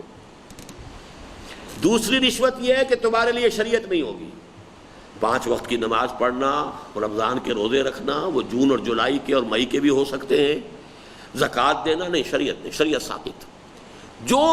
جو راستہ اختیار کیا اسماعیلیوں نے ہندوستان کے اندر اپنی اسماعیلیت کی تبلیغ کے لیے، یہ سارے کھوجے جو اسماعیلی بیٹھے ہوئے ہیں، ان کے یہاں جماعت خانے ہوتے ہیں، نہ کوئی نماز ہے نہ کوئی روزہ ہے، کچھ بھی نہیں، کلبز ہیں ان کی، وہاں پہ جمع ہو گئے، بس وہ ایک تصور جو ہے وہ اپنے امام حاضر کا کیا، اور شاید کوئی سجدہ وجدہ بھی اسے کر لیتے ہیں۔ بہرحال حال ہی میں میرے پاس اس کی ایک کتاب بھی آئی ہے، چونکہ ایک تحریک چل رہی ہے ان میں کہ کچھ لوگ جو ہیں تائب ہوئے ہیں اسماعیلیت سے، اور انہوں نے صحیح اسلام کو اختیار کیا ہے۔ کراچی میں ان کا ایک خاصا بڑا مرکز ہے اب، اور بڑی ضخیم کتاب بھی چھپی ہے۔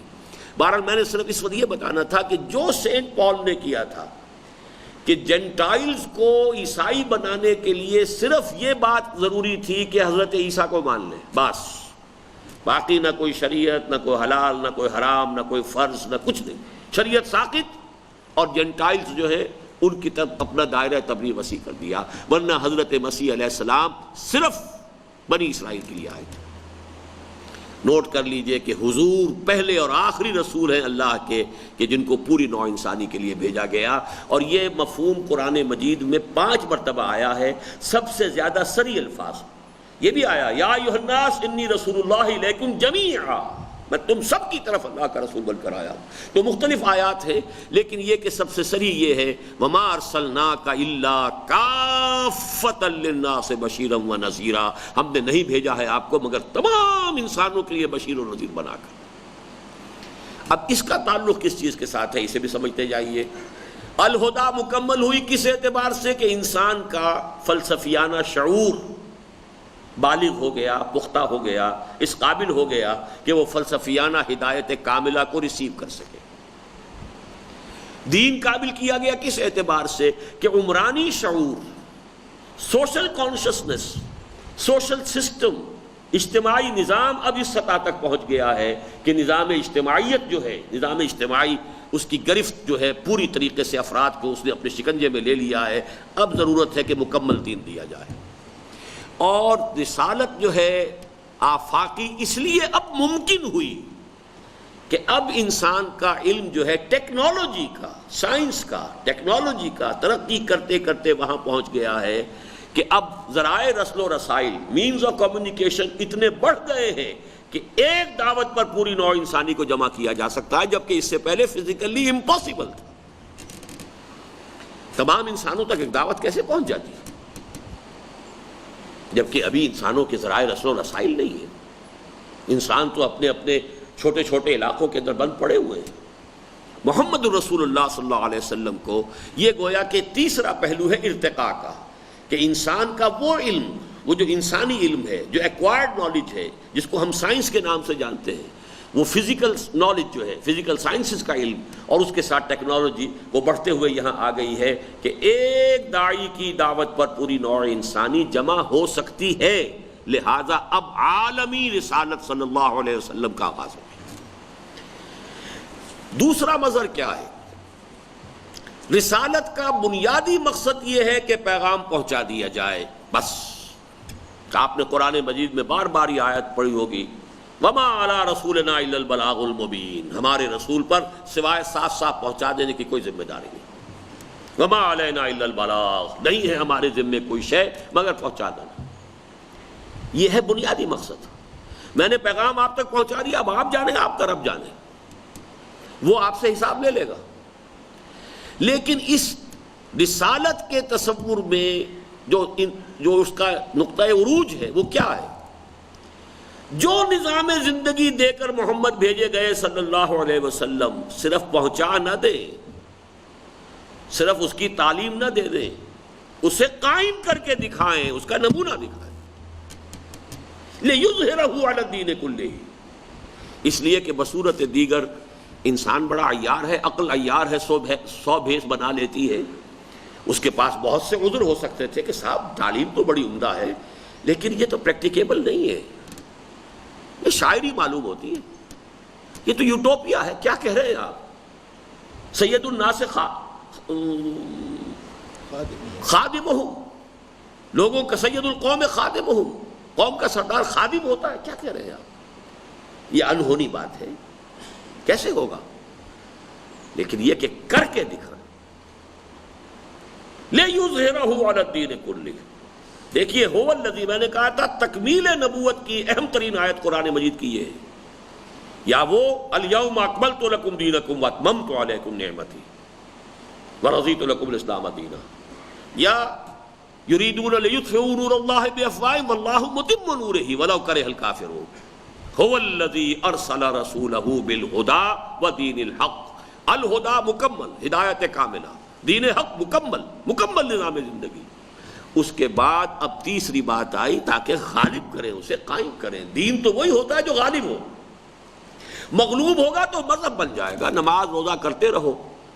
امریکہ میں بھی کر رہے ہیں لوگ، اور بڑے اچھے کر رہے ہیں، ہم سے بھی بہتر کر رہے ہیں۔ بھارت میں کر رہے ہیں لوگ، بھارت میں تو ابھی تک مسلمانوں نے، اب نہیں کہا جا سکتا کیا ہو، اللہ نہ کرے کہ اگر یہ بی جے پی کی حکومت بن گئی تو شاید کامن سول کورٹ کا معاملہ آ جائے، وہ آخری مرحلہ، اور اس میں شاید کہ بھارتی مسلمان کو جو اپنی خون کی ندیاں بہانی پڑ جائیں گی، اس لیے کہ اس سے پہلے شاہ بانو کیس میں جو تھوڑا سا ایک معاملہ ہوا تھا، اس پر جو رد عمل مسلمانوں کا تھا بھارت میں، کئی 100 مسلمان شہید ہوئے تھے، اور اس کے بعد راجیو گاندھی کو گھٹنے ٹیکنے پڑے تھے کہ اس نے یہ قانون منظور کرایا لوک سبھا سے کہ مسلمانوں کے پرسنل لاء میں ہندوستان کی کوئی عدالت دخل اندازی نہیں کر سکتی۔ لیکن بی جے پی کا جو منشور ہے اس میں تو اہمیت کے ساتھ یہ ہے کہ کامن سول کوڈ، اور منطقی طور پر ان کی بات صحیح ہے۔ اگر تم ایک قوم ہونے کا دعویٰ کرتے ہو تو کامن سول کوڈ ہوگا۔ غلطی جو ہی ہندوستان میں کی گئی ہے وہ یہ ہے کہ مسلمانوں نے وہاں پر اب ایک قوم ہونا ہندوؤں کے ساتھ اختیار کر لیا، جبکہ 14 اگست 1947 تک وہ علیحدہ قوم تھے۔ 13 اگست 1947 کی شام تک مسلمان علیحدہ قوم تھے، 14 اگست کی صبح کو وہ ایک قوم بن گئے ہندوؤں کے ساتھ۔ مغالطہ ان کا، غلطی ان کی ہے۔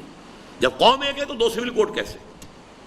بہرحال یہ بحث ایک علیحدہ ہو جائے گی۔ اس وقت جو میں عرض کر رہا ہوں وہ یہ ہے کہ جب دین غالب ہوتا ہے تو دین ہوتا ہے، مغلوب ہو تو مذہب بن جاتا ہے۔ بندگی میں گھٹ کے رہ جاتی ہے ایک جوئے کباب، اور آزادی میں بہرے بے کراں ہے زندگی۔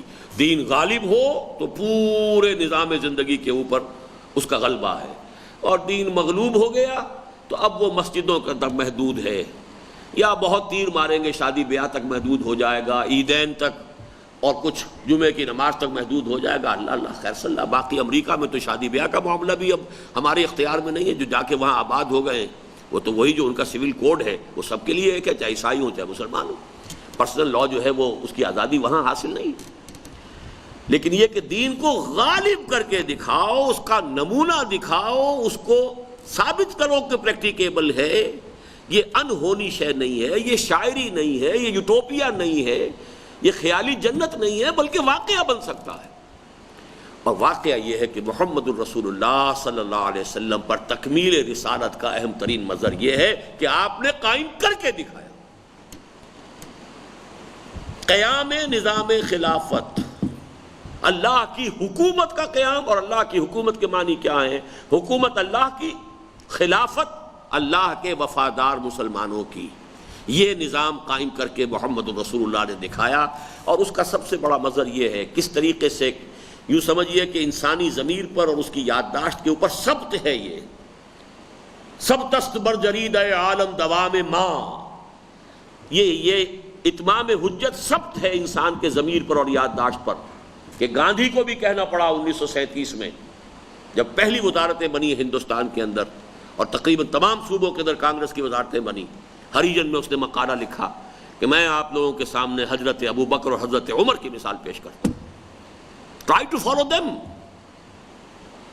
اس لیے کہ چاہے وکرماجیت بھی ہندوستان میں تھا، بڑا ایک عادل حکمران تھا، اشوک جیسا درویش بادشاہ بھی ہندوستان میں رہا ہے، لیکن اس نے نہ اشوک کا نام لیا نہ وکرماجیت کا۔ کیوں؟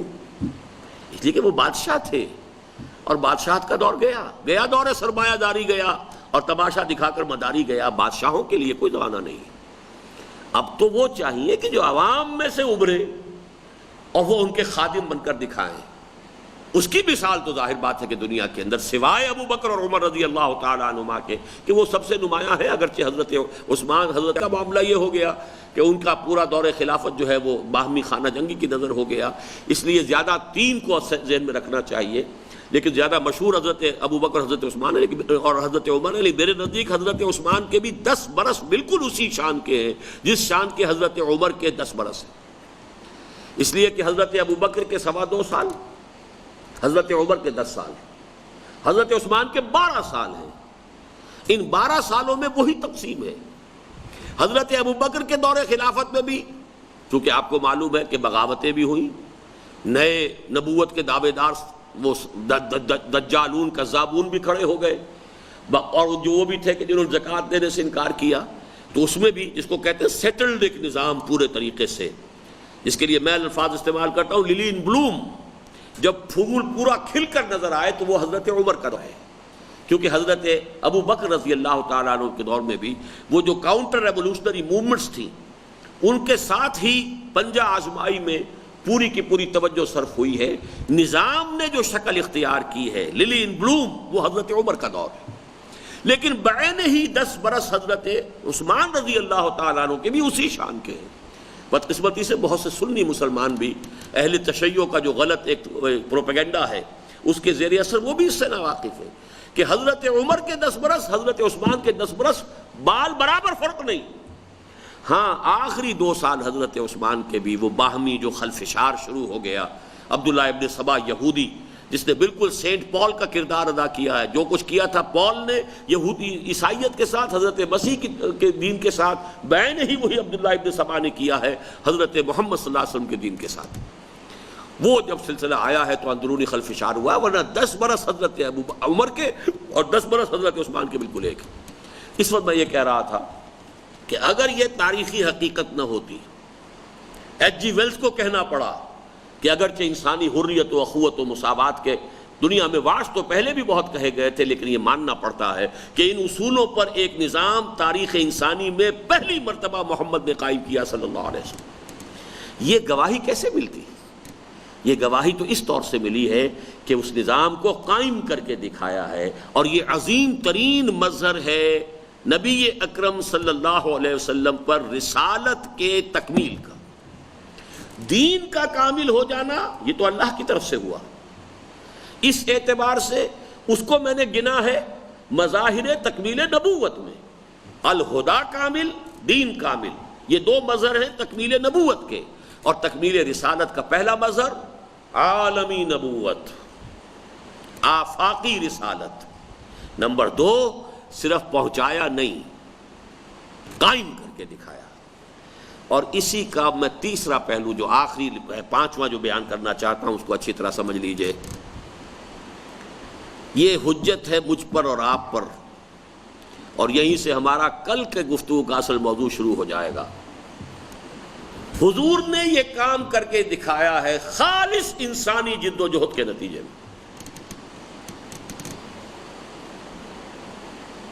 اس میں کہیں خرق عادت یا معجزے کا کوئی دخل نہیں۔ یہ میرے نزدیک عظمت انسان کا سب سے بڑا مظہر ہے کہ جو ہوا ہے، ورنہ معجزہ تو قدرت خداوندی کا ظہور ہوتا ہے، اس میں انسان کی تو کوئی محنت کو دخل نہیں ہوتا۔ عصا سانپ بنتا تھا تو حضرت موسیٰ کے اختیار سے تو نہیں بنتا تھا، وہ تو اللہ تعالیٰ کے حکم سے بنتا تھا۔ سمندر کے اوپر عصا گرا اور سمندر پھٹ گیا تو اس میں حضرت موسیٰ کا تو کوئی کمال نہیں ہے، نہ ان کی کوئی محنت کو کوئی دخل ہے، یہ تو اللہ کی قدرت ہے۔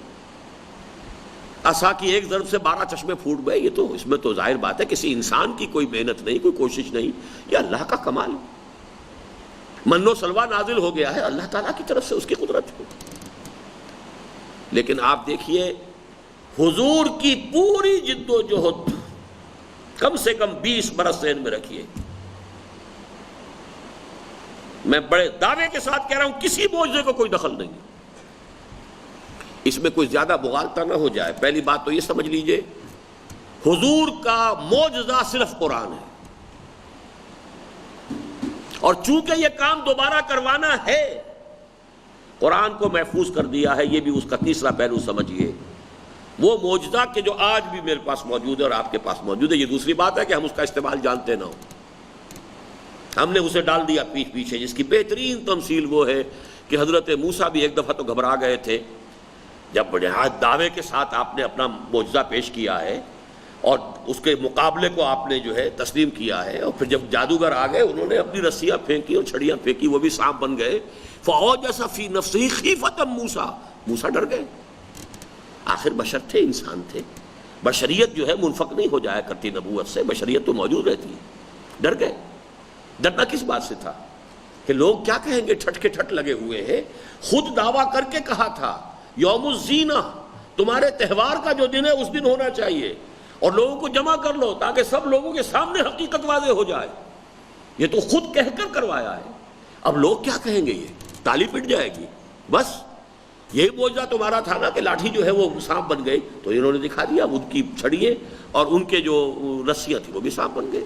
فَأَوْجَسَ فِي نَفْسِهِ خِیفَةً مُوسیٰ، موسیٰ ڈر گئے۔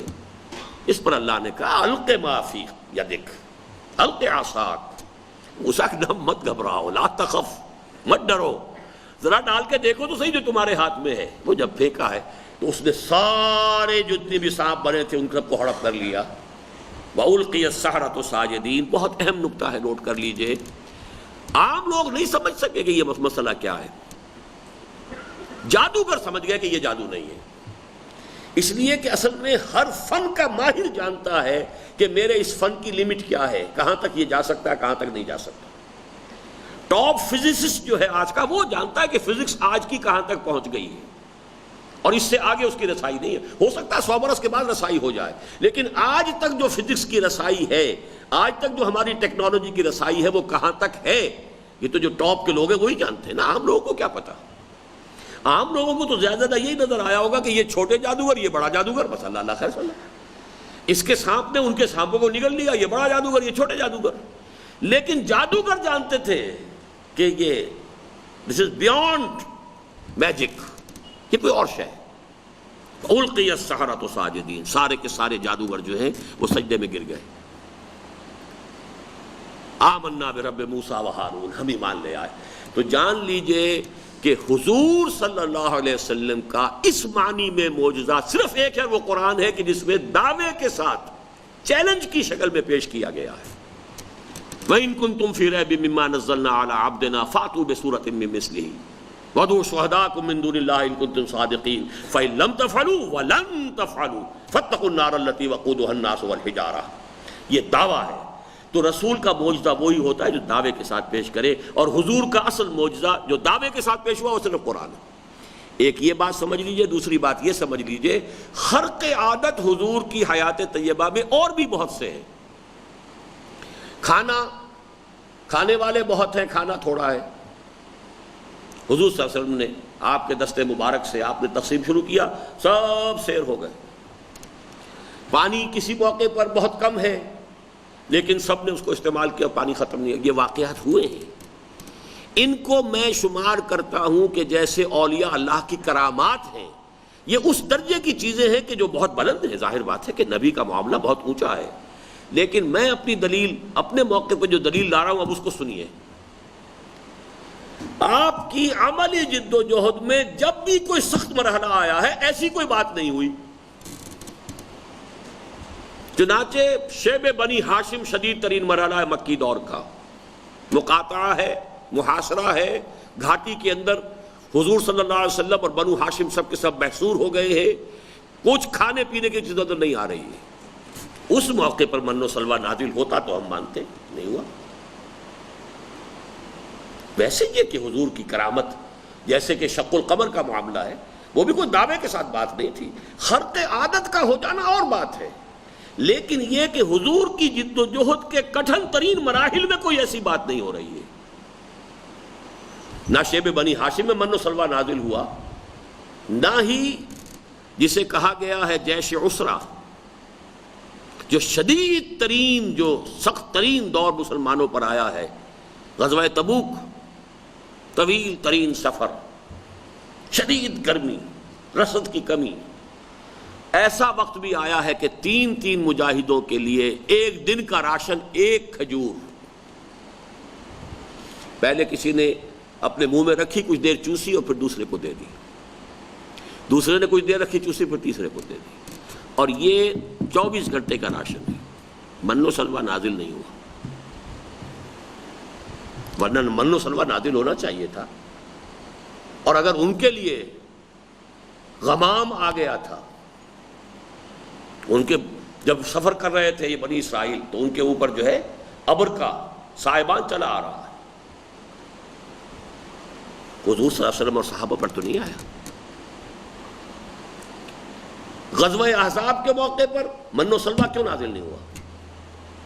جبکہ اکثر صحابہ نے کہیں پیٹ دوہرے ہی نہ ہو جائیں، جسم دوہرے نہ ہو جائیں، اپنے پیٹوں کے اوپر پتھر اپنی چادروں کے ساتھ کس کے باندھے ہوئے، اور حضور نے بھی اپنے بطن مبارک پر 2 پتھر باندھے ہوئے، من و سلوہ نازل نہیں ہوا۔ کام کرو، محنت کرو، مشقت کرو، تکلیفیں اٹھاؤ، فاقے جھیلو، سب کچھ کرو، تاکہ یہ ثابت ہو جائے کہ انسان کی محنت کے نتیجے میں یہ کام ہو سکتا ہے۔ ورنہ اللہ تعالیٰ کی قدرت کاملہ سے تو ہر آن ہو سکتا ہے۔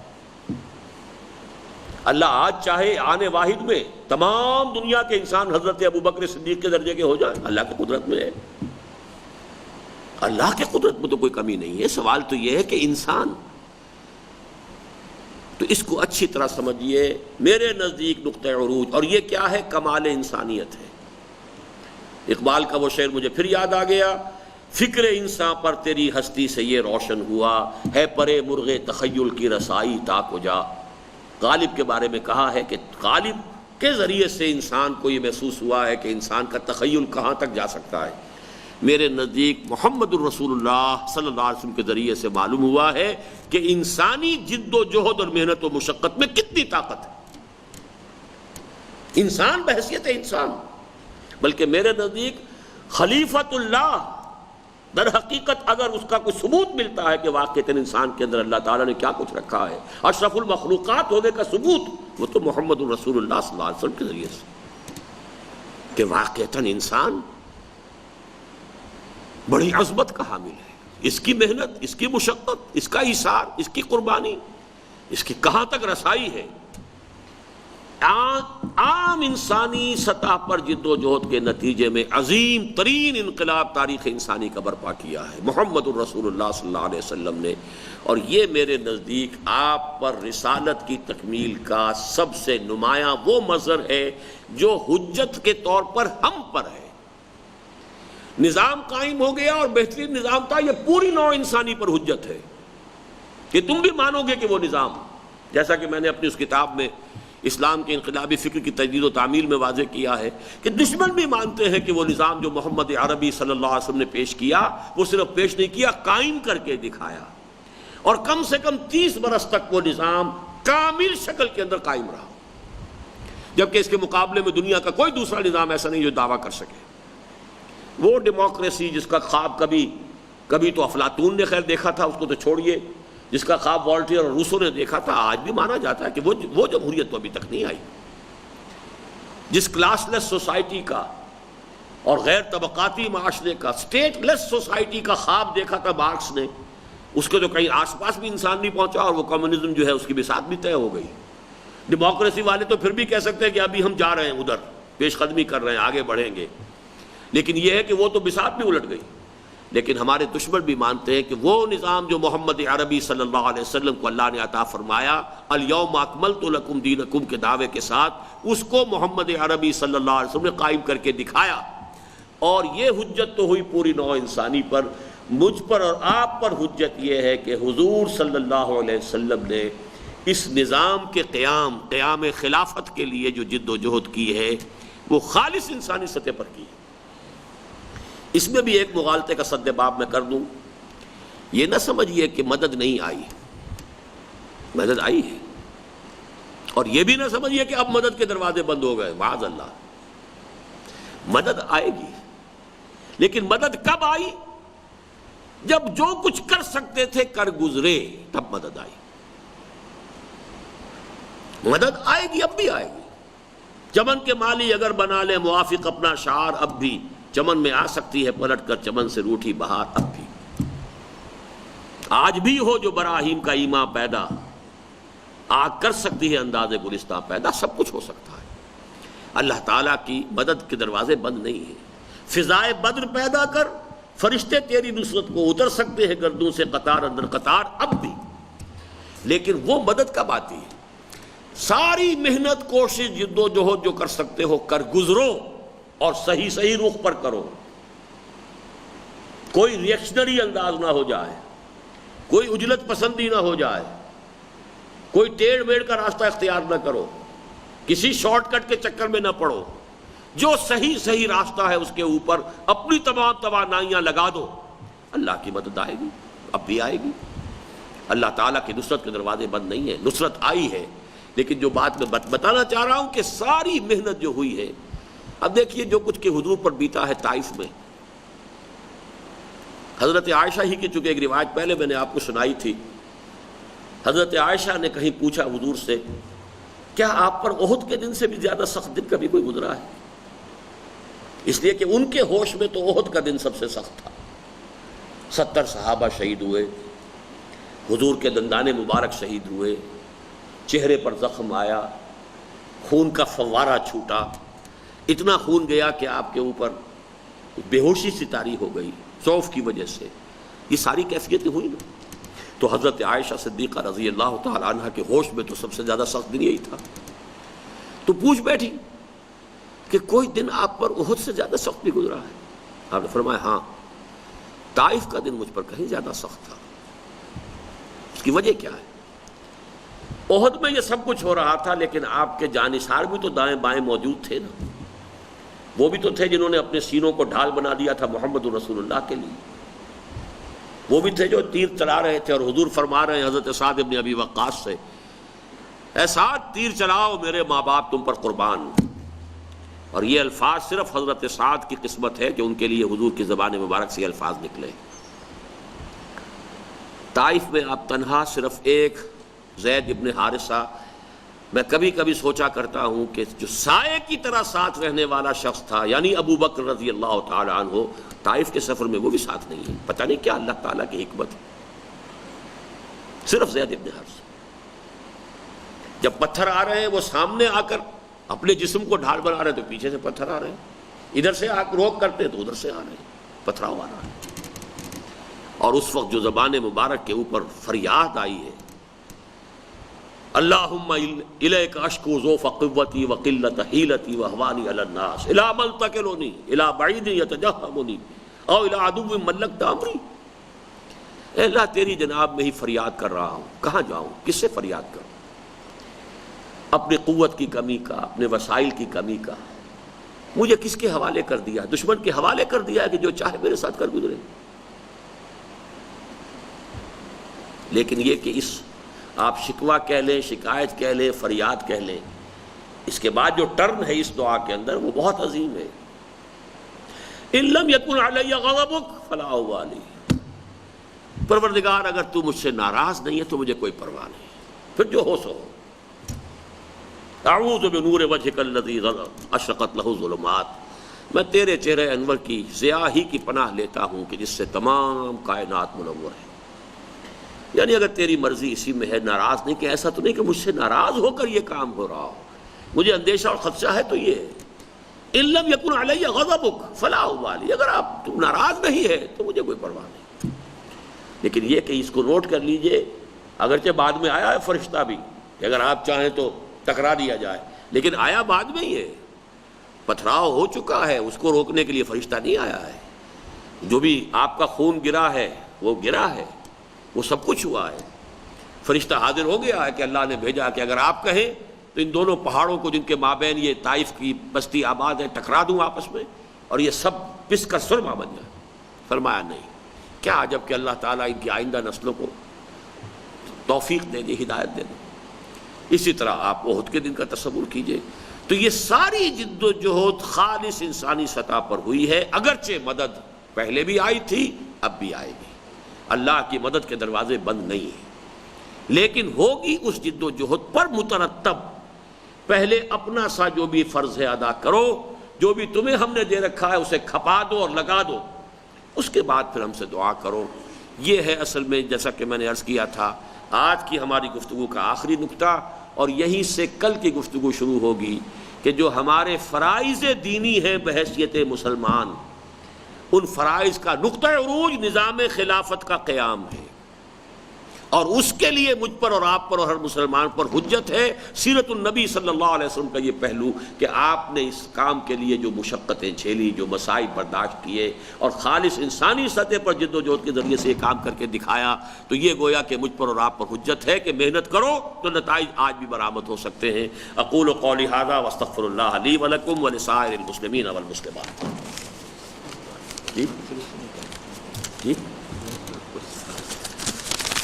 نہیں کچھ تو کہیں گے نا، اور نہیں تو دعائی مانگیں گے. حضرات میں اب تحریک خلافت کے ناظم اعلیٰ محترم جنرل انصاری صاحب سے درخواست کرتا ہوں کہ سردار کی کلمات اور آخر میں دعا فرمائیں۔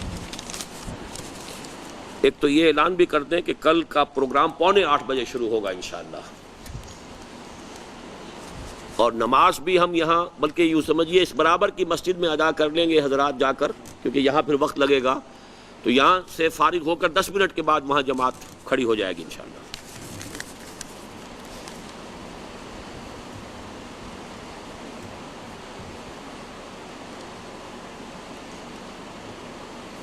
بسم اللہ الرحمن الرحیم۔ یا مجیب الدعوات، یا امان الخائفین، یا دلیل المتحیرین، مولا کریم ہم تیرے بندے، تیرے غلام، تیرے فقیر، تیرے محتاج آج یہاں جمع ہوئے، تیرے نبی اکرم محمد رسول اللہ صلی اللہ علیہ وسلم نے یہ اپنی حیات طیبہ میں اپنے فرائض پورے کرنے کے لیے جو کوشش فرمائی اس کی روشنی میں سبق حاصل کرے۔ یا اللہ مہربانی فرما، ہماری اس حاضری کو، ہماری اس کوشش کو قبول فرما۔ آمین۔ یا اللہ ہمیں بھی توفیق عطا فرما کہ ہم تیرے حکم کے مطابق اور تیرے رسول اکرم صلی اللہ علیہ وسلم کے نمونے کے مطابق ہم بھی اپنے فرائض کو پورا کر سکیں۔ آمین۔ یا اللہ ہماری غلطیوں کو، ہماری خطاؤں کو، ہماری غفلتوں کو معاف فرما، آمین۔ ہمارے ملکی حالات کو بہتر فرما دیجیے گا۔ آمین۔ یا اللہ ہم پہ رحم کر کے تیری ذات پاک رحیم، ہم پہ کرم فرما تیری ذات اقدس کریم، ہمارے گناہوں کو، غلطی خطاؤں سے درگزر فرما تیری ذات پاک غفور رحیم۔ ربنا تقبل منا انک انت السمیع العلیم وتب علینا انک انت التواب الرحیم۔ صلی اللہ تعالی علی خیر خلقہ سیدنا محمد وعلی آلہ وصحبہ اجمعین۔